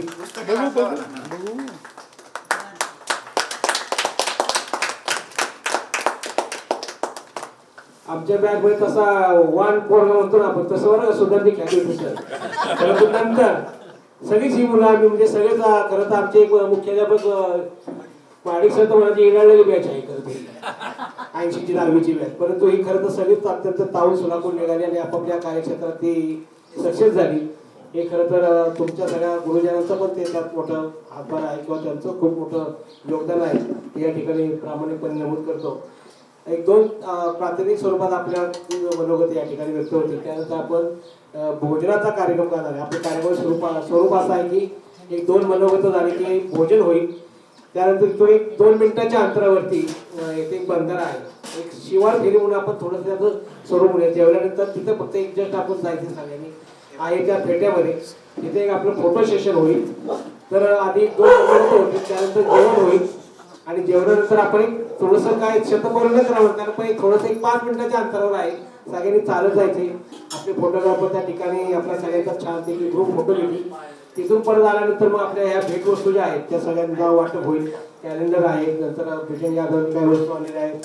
शरद चौधरीची काही ट्रॉफी आहे त्या सगळ्यांना त्याचं वितरण होईल आणि मग आपण थोडंसं समारोपाकडे घेऊया.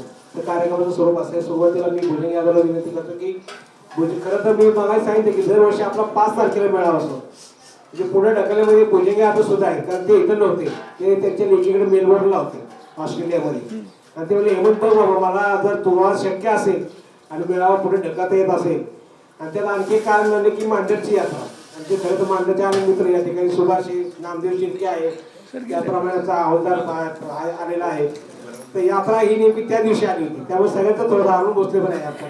तर त्याचं सगळ्यांचं म्हणणं म्हटलं की थोडंसं एक आठवडा यात्रा की काय आपला कार्यक्रम पुढे टाकला आणि खरं म्हणतो म्हणून. परंतु सांगतो तुम्हाला पुढच्या वर्षी मात्र आपला रविवार जो पहिला आहे, जानेवारीचा पहिला रविवार आहे, तो शक्यतो सगळ्यांनी राखून ठेवावा अशी या निमित्ताने विनंती करतो. मी भुजंग यादवला विनंती करतो की आपण आपलं मनोबल या ठिकाणी व्यक्त करा. कर्मवीर भाऊराव पाटील विद्यालय आणि कनिष्ठ महाविद्यालय, आम्ही 80ची पोरं 10वी बॅच आणि 82ची पोरं 12वी. आजच्या आपल्या स्नेह मेळाव्यासाठी आवर्जून उपस्थित राहिलेले आदरणीय टाक सर आणि 47 वर्षानंतर माझे भेटलेले आपले गुरुवर्य माननीय शिंदे सर. टाक सरांनी आपण सर्व पुरंदर तालुक्यातल्या पुरंदर तालुक्याबद्दल ऐतिहासिक माहिती दिली, ती आज आपल्याला मिळाली. खूप छान वाटलं. शिंदे सरांनी खूप छान अनुभव सांगितले, कविता सांगितले. शिंदे सरांना आपण जेव्हा गॅदरिंगला कार्यक्रम बसवला होता तेव्हाही माडिक मॅडम आणि ते गाणे वगैरे म्हणजे त्यांना या विषयाची आवड आहे. अजून महत्त्वाची गोष्ट, शिंदे सरांनी त्यावेळी जी त्यांची तब्येत होती तीच तब्येत आजही मेंटेन केली. आम्हाला खूप कौतुक वाटतं या गोष्टीचं, कारण ठराविक एक वयानंतर लोक आता तब्येत कमी करायला मेंटेन करायला पैसे खर्च करायला लागले होते. असं काही हरकत नाही. मित्रांनो, आपण दरवर्षी या स्नेह मेळाव्यानिमित्त एकत्रित येतो, भेटतो, आपले एकमेकांचे चांगले वाईट अनुभव शेअर करतो. असो, मी 15 वर्ष निळवंडे कॅनलचं काम करत होतो. एकूण लांबी 17 किलोमीटर होती, 122 स्ट्रक्चर होते, लहान मोठी पुलं वगैरे. ते पूर्ण केलं गेल्या वर्षी. त्याची ट्रायल झाली, मुख्यमंत्र्यांच्या हस्ते पाणी सोडलं, परत राजकीय हव्यासापोटी पंतप्रधानांच्या हस्ते पाणी सोडलं. एकूण केलेलं काम उत्कृष्ट आहे. आता सध्या मी नाशिक जिल्ह्यामध्ये निफाड ते चांदवड हा 47 किलोमीटर लांबीचा रस्ता आहे. त्या रस्त्याचं काम चालू आहे माझं. सध्या मी तिकडे निफाडलाच असतो. मला एक महत्त्वाची गोष्ट सांगायची म्हणजे माझी छोटी मुलगी जिने मेलबर्नला वाईन टेक्नॉलॉजी केली होती, नंतर तिने फ्रान्सला ॲडव्हान्स कोर्स केला त्या वायनरीवरचा. टर्कीला तिने जे रोज एक्स्ट्रॅक्ट काढतो, रोज वॉटर, त्याचा कोर्स केला. त्याच्यानंतर भारतात आल्यानंतर ती 7 वर्ष आपल्या गव्हर्नमेंटला फाईट करत होती. तिला वायनरी बनवायची होती.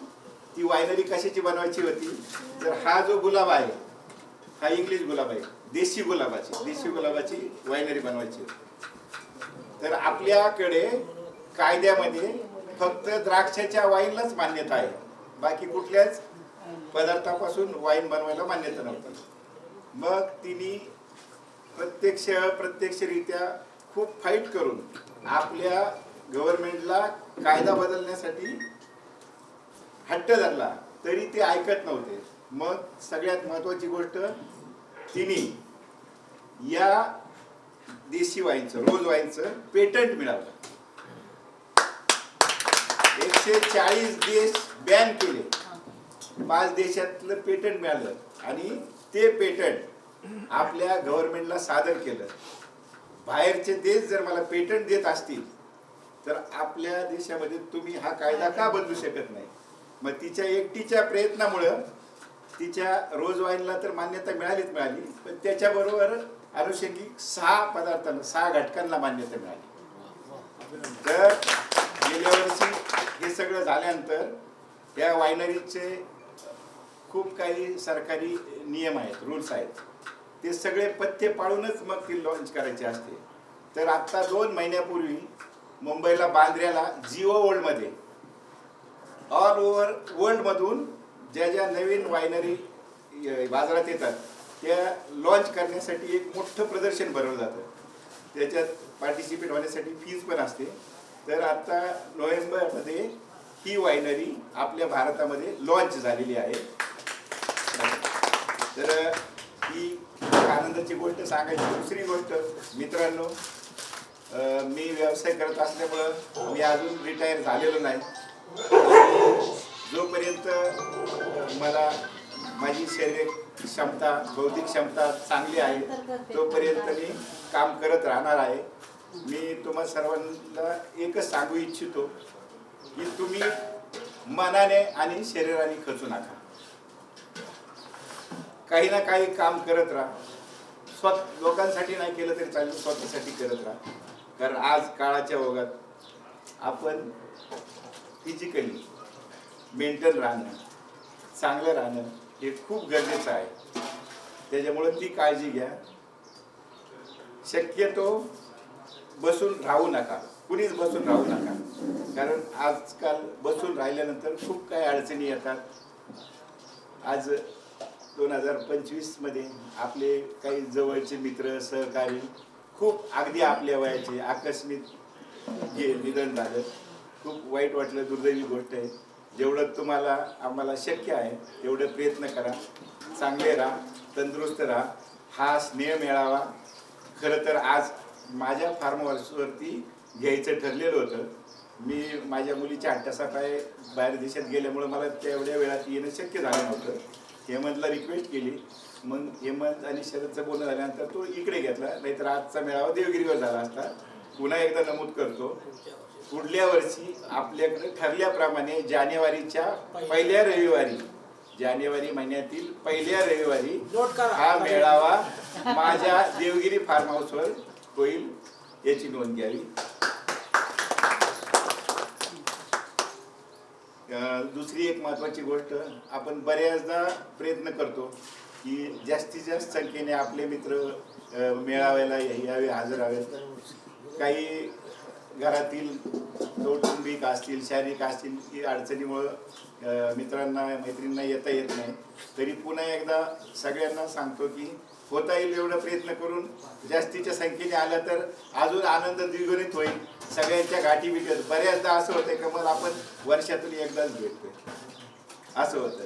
त्याच्यामुळं जर अजून आपली लोक आली तर सगळ्यांच्या गाठी भेटी होतील, ख्यालखुशाली कळत, मनोगत व्यक्त करण्याचं एक संधी या निमित्ताने सगळ्यांना मिळते. काही हरकत नाही. आपला हा मेळावा सगळ्यांना हितकारक ठरो आणि असाच पुढे चालत राहो. माझे 2 शब्द बोलून मी इथे थांबतो. साठीच्या पुढे गेल्यानंतर सुद्धा आवडतो कार्यरत व्हावं. इथे गुडघे कुठे आपल्याला काम करून परंतु मानसिक, त्याचं म्हणणे शारीरिक नाही परंतु मानसिक यांनी तुम्ही सगळ्यांनी स्ट्रॉंग राहिलं पाहिजे. हा खरं त्याच्या सांगण्यामागचा हेतू होता. आणि खरं तर बरोबर आहे. आता त्यांचे आमचे सगळ्यांचे सहकारी दिलीप बाबा यादव यांचं काही दिवसापूर्वीच चालता बोलता खरं तर मित्र असतात दिलीप यादव. आणि भुजंग सुद्धा खूप मोठी ती शॉकिंग बाब होती की दिलीप यादव सुद्धा अगदी चालता बोलता जाणारं व्यक्ती होतं. किंवा आता परवा एक आमच्या इथे मनोज आबाजी जगताप परवा दिवशी सकाळी चहाला गप्पा टप्पा मारणारा माणूस संध्याकाळी अचानक निघून जातो. एस के पडवळच्या बाबतीत बऱ्याच जणांना माहित नाही की ते ड्रायव्हिंग करत होते. वाघोलच्या जवळ गाडी सिग्नलला थांबली आणि त्यांना अटॅक आला. ती म्हणजे नशीब एवढं असं की सिग्नलला गाडी थांबल्यामुळे तिथे लगेच लोकांनी तिथं हे करून ते बाजूला हे करून त्यांना हे केलं. तर खूप असं अनेक शॉकिंग गोष्टी घडत असतात. पण त्या सगळ्या पद्धत आता खरं तर आज नाथसाहेब चव्हाण त्यांनी खूप आवर्जून योगदान असतं आपल्या प्रत्येक ह्याच्यामध्ये. मागूची MP चव्हाण, तर त्याची मिसेस सुद्धा आता खूप सध्या आजारी असते. आणि तो म्हणला मी हेमंत डॉक्टर सांगितली त्याला मी म्हणत होतो की तू तिला घेऊन ये. तिथे माहेरवीर आहे खरं तर धुमाळांची ती आई विद्या. तिला म्हणलं त्या निमित्तानं तुम्ही नाथाचं दर्शन होईल, सगळे मित्र भेटतील आणि तिलाही थोडंसं चेंज होईल, थोडंसं त्या पुण्यातलं बाहेर आलं. परंतु तो म्हणला डॉक्टरने तिला सांगितले की अजिबात कुठेच बाहेर इन्फेक्शन होतं, कुठेही जायला परवानगी नाही तर मी तिला घेऊन आलो असतो. त्याचप्रमाणे सुजाताचे मिस्टरनी तुम्हाला सांगितले की अशोक जोशी त्यांनाही थोडासा अटॅकसारखा त्रास झाला. ते पण मध्ये ICU मध्ये होते, त्यामुळे ती येऊ शकले नाही. सविता जोशी त्याचं सारखं थोडंसं तक्रारी कुरबुरी चालू आहे. खरं तर पण तिने काल कमलला मी ती कॉन्टॅक्ट करणार होती, भूतकरांना करणार होती, परंतु काय माहित नाही, परंतु ती येऊ शकली नाही. त्याचप्रमाणे अरुणा दुधाळ, मला बहुतेक अरुणा भोंगळे, आताच्या भोंगळे, पूर्वीच्या दुधाळ, त्यांनी काल सांगितलं की सासऱ्यांचं म्हणजे चुलत सासऱ्यांचं वर्ष श्राद्ध असतं. म्हणजे प्रत्येकाच्या ठीक आहे, कौटुंबिक प्रत्येकाच्या काही ना काहीतरी अडचणी असतात, त्यामुळे येऊ शकत नाही. अरविंद शिर्केंनी अपरिहार्य कारणामुळे, नेहमीचा एक शब्द वापरला त्यांनी, अपरिहार्य कारणामुळे मी येऊ शकत नाही. त्यांचे खरं तर ते दोघं नवरा बायको, रोहिणी यावेळेस मानसिकता दाखवली होती येण्याची, परंतु माहित नाही कुठे माशी शिंकली असो. पण ज्यांनी शुभेच्छा सुद्धा आपला नवले काय शिवाजी पर्वती नवले, SP नवले, खरं तो अजूनपर्यंत एकदाही आपल्या प्रोग्रामला आला, तो आपल्या खऱ्या ग्रुपमध्ये प्रमोद संपत दाखवले असतील. ठीक आहे, जी मंडळी येतील न येतील तर नाही, परंतु आपला हा शो मस्ट गो ऑन, आपला उपक्रम आपला हे चालूच राहील. भोजनने सांगितल्याप्रमाणे 2027 पहिला रविवार हा देवगिरीवर असेल. अत्यंत चांगल्या पद्धतीने याच्यापेक्षा अधिक चांगले नियोजन त्यावेळेस करू. मी आता यानंतर खरं तर या दोन व्यक्तींना थोडंसं शुभेच्छा पण मनोगत व्यक्त करण्यासाठी सांगणार, भुजबळ साहेब आणि आमचे निर्मळ साहेब. त्यानंतर एक शरदचा आपण सगळ्यांच्या वतीने एक प्राथमिक सत्कार मान्यवरती असते, कारण हे सगळं आयोजन शरद आणि शरदची बायको खरं तर इथं नसतात. शनिवार रविवारती खरं तर दोघं येतात. शनिवार रविवार आले की इथली साफसफाई, झाडलोट, आणि सांगायला सगळ्यांना, तुम्हाला खरं सगळ्यांना माहिती आहे, शरदची आई विठाबाई ह्या भाजी विक्रेत्या होत्या. अत्यंत गरीब परिस्थितीमधून शरदने शिक्षण घेतलं, नोकरी केली, त्यानंतर जॉब लागला. त्याचं नशीब असं इतकं चांगलं की त्याला नर्सिंगची म्हणजे नोकरी करणारी त्याची बायको मिळाली आणि प्रपंच त्याचा फुलत गेला. 2 मुलं, एका मुलाचं लग्न झालं, ती जॉब करतात, दोन्ही सून आणि त्याचा मुलगा. आणि मग पुण्यामध्ये एक फ्लॅट घेतला आणि त्याचं स्वप्न होतं की गावाकडे आपलं घर असावं. गेले 4-5 वर्ष त्याचा सातत्याने प्रयत्न चालू होता. हळूहळू आता त्याने हे सगळा हा परिसर त्याच्या स्वतःच्या नावावर आहे, नवरा बायकोच्या. आता त्याला ते खरं तर आपल्या मेळाव्याच्या आधी खरं तर ते भिंतीवर असं छानपैकी मोराचं चित्र रंगवून घ्यायचं होतं. आणि आईचं नाव विठाबाई, ते विठू, आणि त्याच्या बायकोला खरं तर ते कांता, त्याच्या बायकोला सगळी माई म्हणतात, विठू माई असं खरं तर या बंगल्यात त्यांनी नाव दिले. जोरदार टाळ्या खरं तर शरदसाठी मी विनंती करतो की आपण गुलाब पुष्प देऊ या ठिकाणी शरद आपल्या सर्वांच्या वतीनं त्या आयोजनाबद्दल त्याच्या एकंदरीत कष्टाचं चीज म्हणून त्याचा सत्कार या ठिकाणी गुलाब पुष्प देऊन करावा. या शरद चौधरी शिंदे सरांच्या आता ती मिसेस पण आली असती, पण तिचा पण सुट्टी नाही आहे, तिचा हॉस्पिटलचा जॉब असल्यामुळे जीवेत शरद शतम हसना. यानंतर मी माननीय निर्मळ साहेब 2 मिनिटं आपण फक्त शुभेच्छा परत मनोगत व्यक्त करा.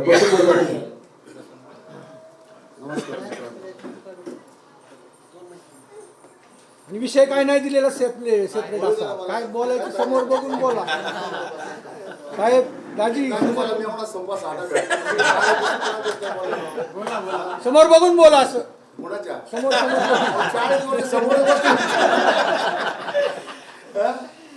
मला खऱ्या अर्थानं बघायला म्हणायला गेलं तर मला इकडचा निमंत्रण कधी येतं हे मी वाटच पाहत असतो. कारण असं आहे की हा जो समुदाय आहे आणि हे आनंदी वातावरण हे नाही मिळत मला कुठे.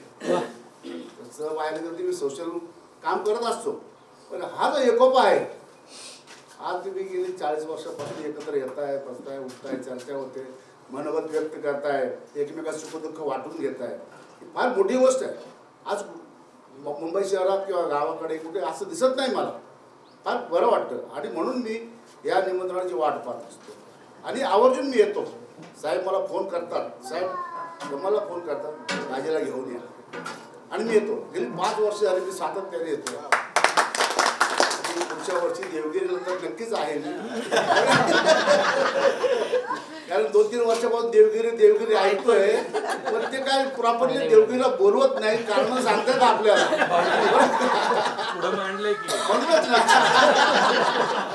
फक्त कारण सांगतायत मी ऑस्ट्रेलियाला आहे, लंडनला आहे, इंग्लंडला आहे, पण बोलवत नाही आपल्याला. परंतु आता त्यांनी कबूल केलंय की पुढच्या जानेवारीच्या पहिल्या आठवड्यात देवगिरीला यायचं आहे. तर काय त्यांचा भेद आहे देवगिरी त्यांनाच माहिती आहे. काही यादवांचा किल्ला देवगिरी. तरी सर्वांनी आवर्जून त्या देवगिरीवर आपल्याला जायचं आहे, आनंद घ्यायचा आहे आणि असाच एकोपा राहावा, आम्हाला विसरू नये ही तुम्हाला आमची कळकळीची विनंती आहे. दुसरी गोष्ट अशी आहे की हेमंत साहेबांना मी एक नम्र विनंती करेन की सुरुवात आपण पुण्याजवळून केली, ती हळूहळू हळूहळू पुढे सरकत झाले तर बारामतीपर्यंत घेऊन जातात ती काही मला कुठे चिंता नाही. असं आहे, काही हरकत नाही. धन्यवाद. प्रथम भाऊराव पाटील यांना त्रिवार वंदन, त्रिवार वंदन, त्रिवार वंदन. परिंचे कमीर भाऊराव पाटील विद्यालय परिंचे 80चे बॅच आणि 82 बॅच म्हणजे विद्यार्थी आणि विद्यार्थी म्हणजे मित्रांनो मैत्रिणींनो म्हणलं तरी चालेल. पाहुण्यांनो तुम्हाला सर्वांना प्रेमपूर्वक नमस्कार. खरं तर हा आनंदाचा क्षण आहे बरं का. हे संत संगती जसे म्हणतात माणसातच देव आहे, देव दगडात नाही, कणाकणात आहे म्हणजे तुमच्यामध्ये आहेच. तो नष्टच होत नाही पण एकत्र आल्यामुळे तो द्विगुणित आनंद होतो. एक आनंद असा होतो की कधी आम्हाला भेट होईल सर्वांची. आणि विशेष म्हणजे कवी मनाचे हेमंत साहेब आवर्जून प्रत्येक सर्वांशी कॉन्टॅक्ट करतात. आता पहिलवान बी कुठं बाहेरच्या देशात अडकले होते पण पर्सनल बी त्यांना विनंती कर त्या माणसाला येऊ दे रे भाऊ. मी पर्सनल ते म्हणणं त्यांना काय बोललो नाही मी पण असा होते व्यक्तिमत्व आम्हाला जरा बरं वाटतं. त्यांनी ऐकलं म्हणून त्यांनाही आणि म्हणजे खूप आनंद वाटत. त्यांना खूप आभार मानतो त्यांचे. आणि विशेष म्हणजे आम्हाला दोघा उभा येताना इकडे आल्यामुळे सर्वांचं दर्शन होतं आणि खरोखर द्विगुणित आनंद होतो आमचा. आयुष्य वाढल्यासारखं वाटतं. आणि या भूमीत ते म्हणतात जरा पुढं सरकत पण प्रत्येक वातावरण आपल्याला पाहायला मिळतंय. आनंद द्विगुणित होतोय. नाथ महाराजांची कृपा म्हणून आम्ही इकडे पोहोचलो आणि खरंच भाग्यवंत आहोत. अहो त्या कोरोनामध्ये कोण भेटलं हो, किती जवळची माणसं गेली. खरंच त्या परमेश्वराचे आभार मानलं पाहिजे की ना तुमच्या माझ्या सर्वांच्या गाठीभेटी होणार होत्या आणि अशाच गाठीभेटी कायमस्वरूपी व्हाव्यात आणि तुमचा सर्वांचा आमचा तुमचा आनंद द्विगुणित हो अशी परमेश्वराला मागणी करतो.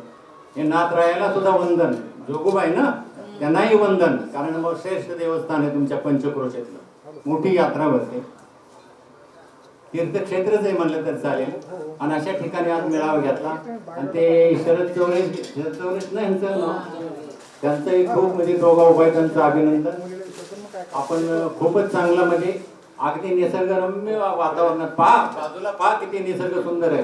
फक्त पाहायला पाहिजे, ओळखायला पाहिजे, आपल्या ज्ञानानं ओळखायचं. कोणी सांगून नाही. आपण तोंडात साखर टाकली तर गोड लागेल तसं आपल्या ज्ञानाला विचारलं कसं आहे. अतिशय सुंदर कार्यक्रम. आणि महोदय असंच कायमस्वरूपी तो आम्ही असेपर्यंत नक्कीच प्रयत्न करणार. आम्ही 100% कॅन्सल केलं तर म्हणलं असं आहे. भगिनीशी बोला म्हणलं भाऊ तुमच्या. त्यांना मला तुम्ही आला तर मी येणार नाही. बरं वाटलं, तिलाही आनंद वाटला, मग दोघांनाही खूप आनंद. परत एकदा तुम्हाला सर्वांना खूप खूप शुभेच्छा आणि नमस्कार सर्वांना बंधू भगिनी. आणि हो महत्वाची म्हणजे गुरुवर्य राहिली शिंदे सर आणि मगाची कोण टाक सर यांनाही माझं प्रेमपूर्वक वंदन. चरण स्पर्श करून त्यांना वंदन करतो शेजारी. आणि आम्हाला एवढा मोठा मान दिला मेहमानांनी, किती कौतुक करावं. खूप कौतुक तुम्हाला आणि भरभरून सर्वांना शुभेच्छा. आणि मामुली माझे बोबडे बोल इथंच थांबवतो. जय हिंद, जय महाराष्ट्र, जय भीम.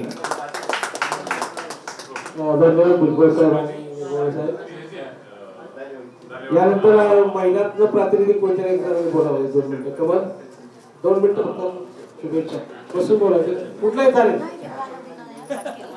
शुभेच्छा पण इथे उभं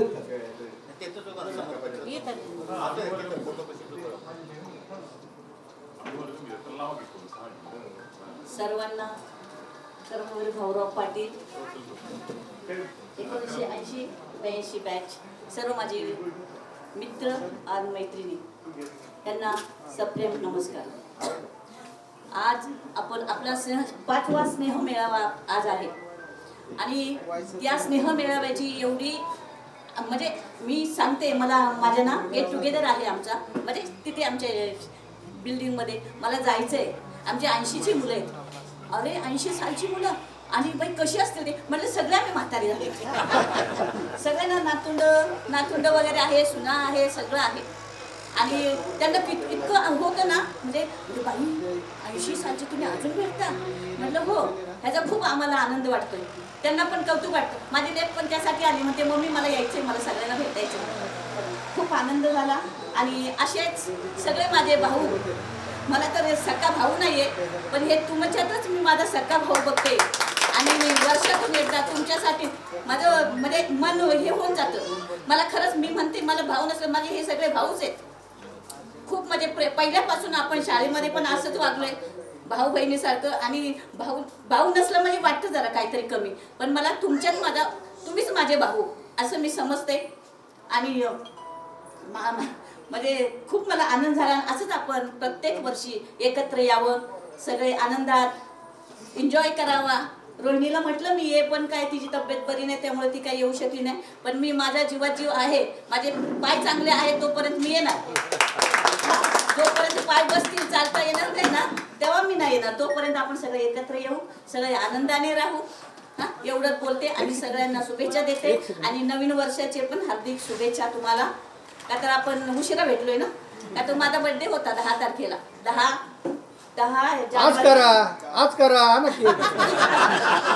जानेवारीला बर्थडे होता. मी म्हणलं 11 तारखेला तर बरं झालं, मी काहीतरी करेल माझ्यातर्फे माझ्या भावांच्यासाठी, पण तो उशिरा झाला. एवढंच.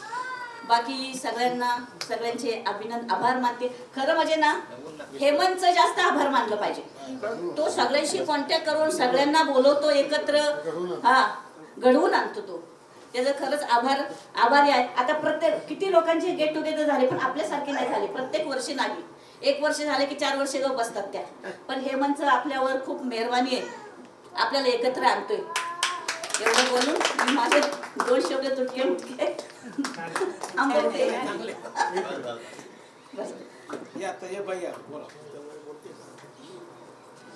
नमस्कार.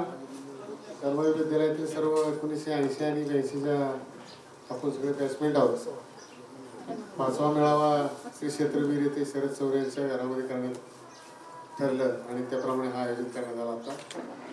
या ठिकाणी आपण सर्वजण आला, त्याला 80च्या बॅचच्या वतीनं व वीरच्या वतीनं शरद चौरेच्या वतीनं मी आपल्या सर्वांचं हार्दिक स्वागत व आभार करतो. आणि हा मेळावा खरं यशस्वी होत्या पाठीमागं सातत्याने पाठपुरावा करणारा म्हणजे आपलं हेमंत आपण, त्यात तुमतच नाही.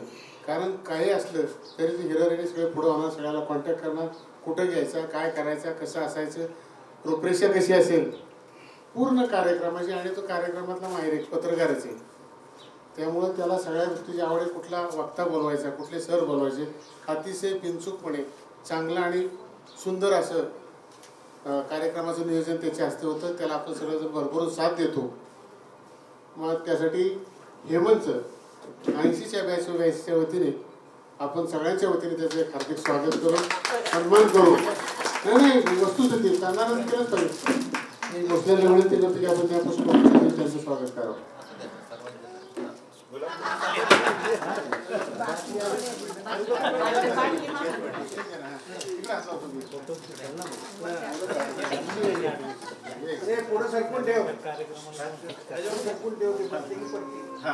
ओके, आवडू प्लीज, समोर बघा सगळे. ओके, लुक समोर बघा.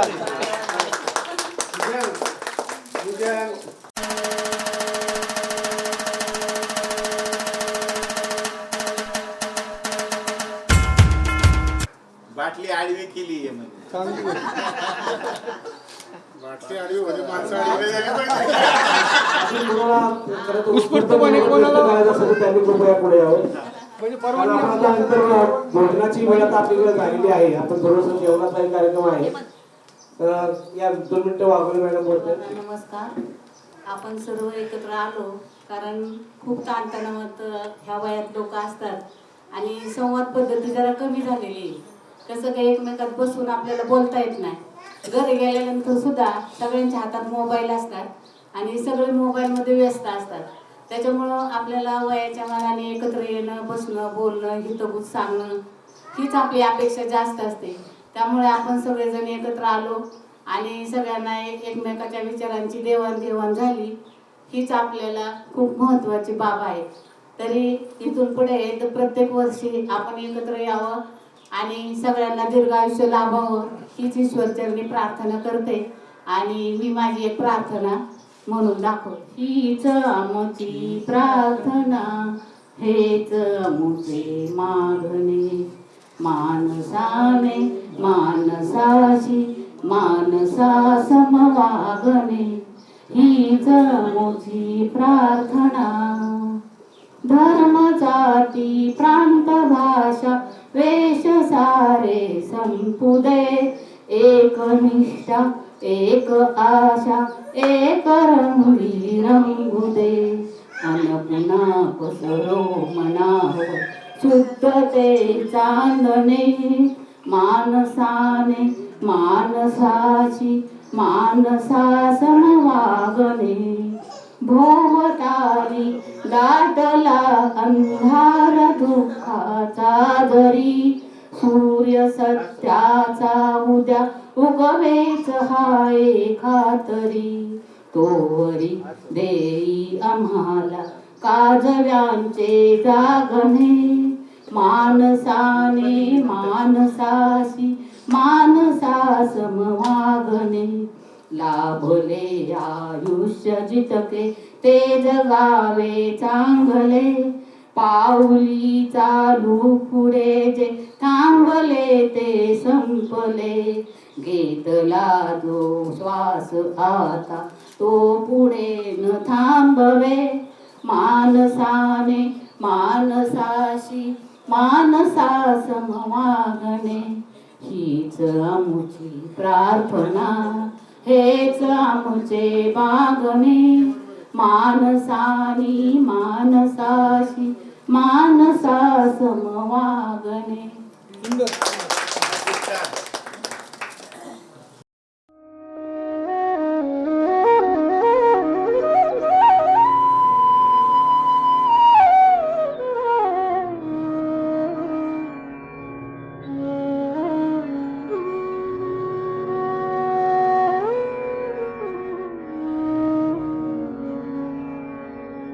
मोगरा फुलला, मोगरा फुलला, मोगरा फुलला, मोगरा फुलला. फुले वेचिता बहरू कळियासी आला. मोगरा फुलला, मोगरा फुलला.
भारत माता की जय. गवाई सर्जाचं जोगूबाईचं जोगूबाईचं मारू शकतो बरं का गप्पा. मारा मारा.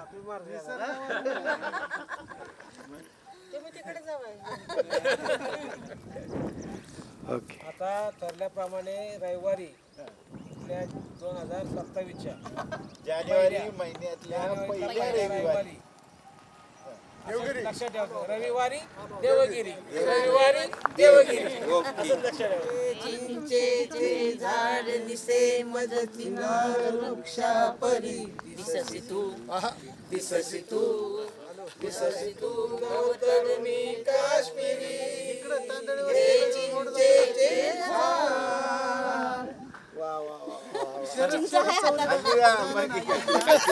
आणि परत गाब उडलेली भेटली.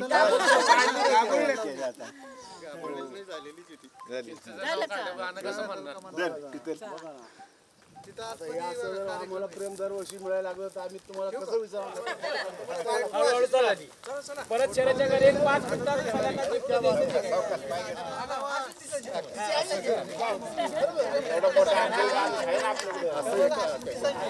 फक्त आता ही ह्या काळातली आता कुठं गोळ्या घालतोय?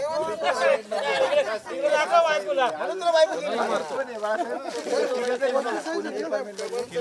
असं काय बघतो, डोळा काय मारतो, नजर आहे कुणीकडे.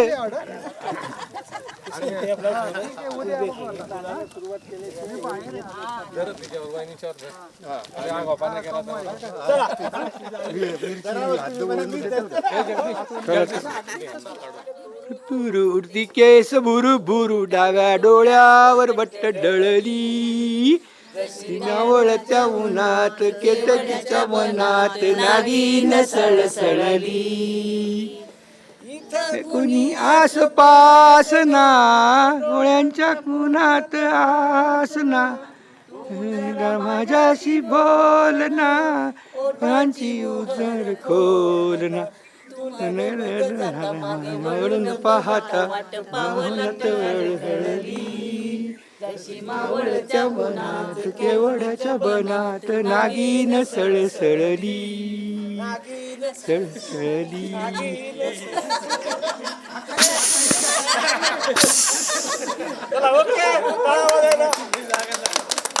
सगळ्यांना एक दिनदर्शिका, तिळगुळाची वडी, शरद चौरे यांच्याकडून एक छोटंसं गिफ्ट आणि सुदाम चौरे यांच्याकडून ज्ञानेश्वरी घ्यायची आणि मग आपापल्या गाडीत बसायचं.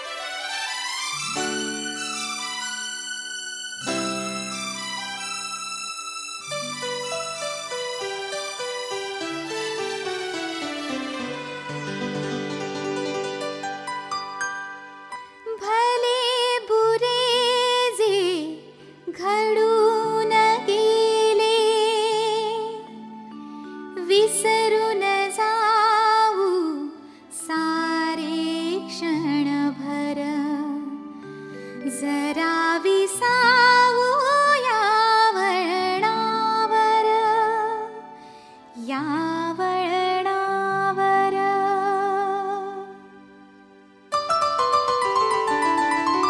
भले बुरे जे घडून गेले, विसरून जाऊ सारे क्षणभर, जरा विसावू या वळणावर, या वळणावर.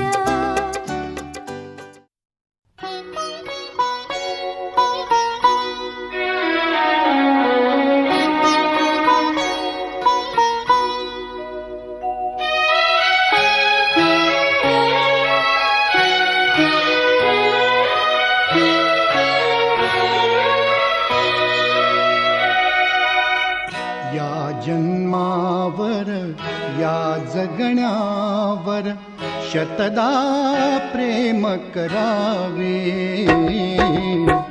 या जन्मावर या जगण्यावर शतदा प्रेम करावे. शतदा प्रेम करावे. शतदा प्रेम करावे. या जन्मावर या जगण्यावर शतदा प्रेम करावे. या जन्मावर.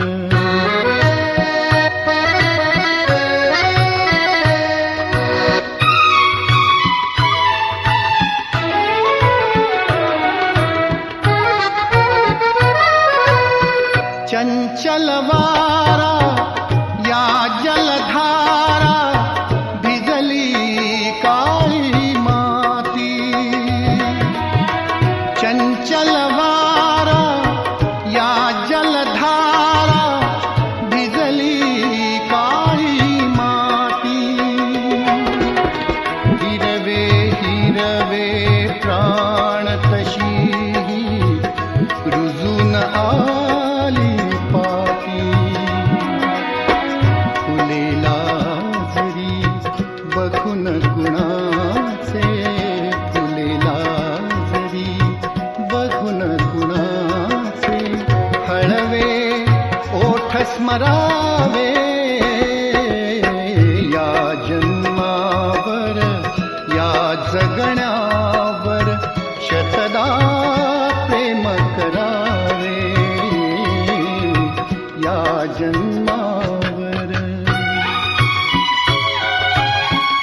काळोखाच्या दारावरती काळोखाच्या दारावरती नक्षत्रांच्या वेली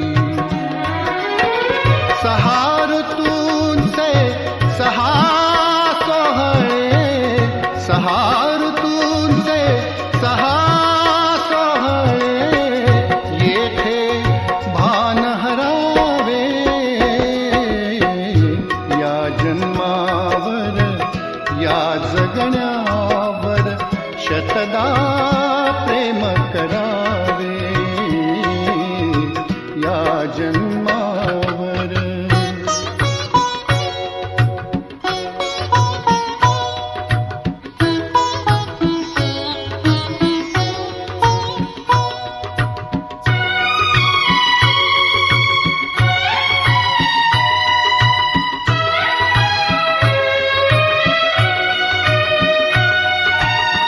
बाळाच्या चिमण्या ओठातून बाळाच्या चिमण्या ओठातून हाक बोबडी येते बाळाच्या चिमण्या ओठातून हाक बोबडी येते वेलीवरती प्रेम प्रियेचे वेलीवरती प्रेम प्रियेचे जन्म फुलांनी घेते नदीच्या काठी सजनासाठी नदीच्या काठी सजनासाठी गाणे गात झुरावे या जन्मावर या जगण्यावर शतदा प्रेम करावे या जन्मावर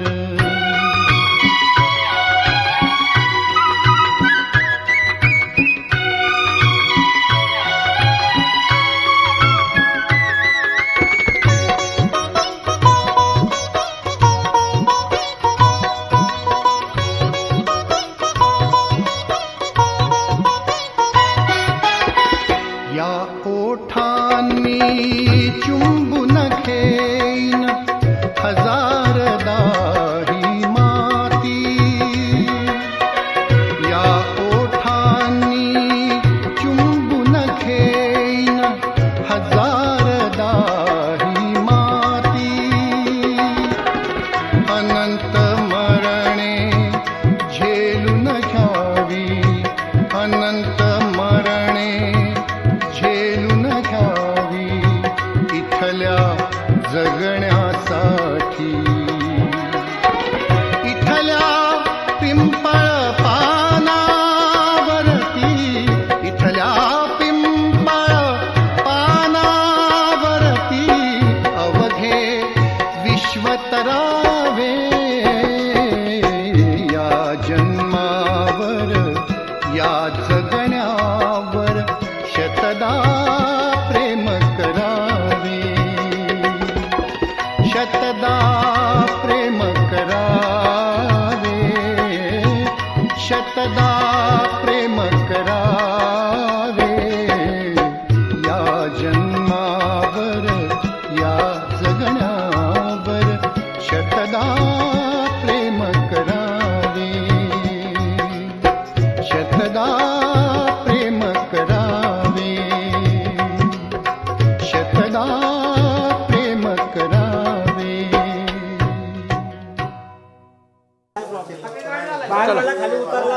ओ इथं थांबा बस बस बस बस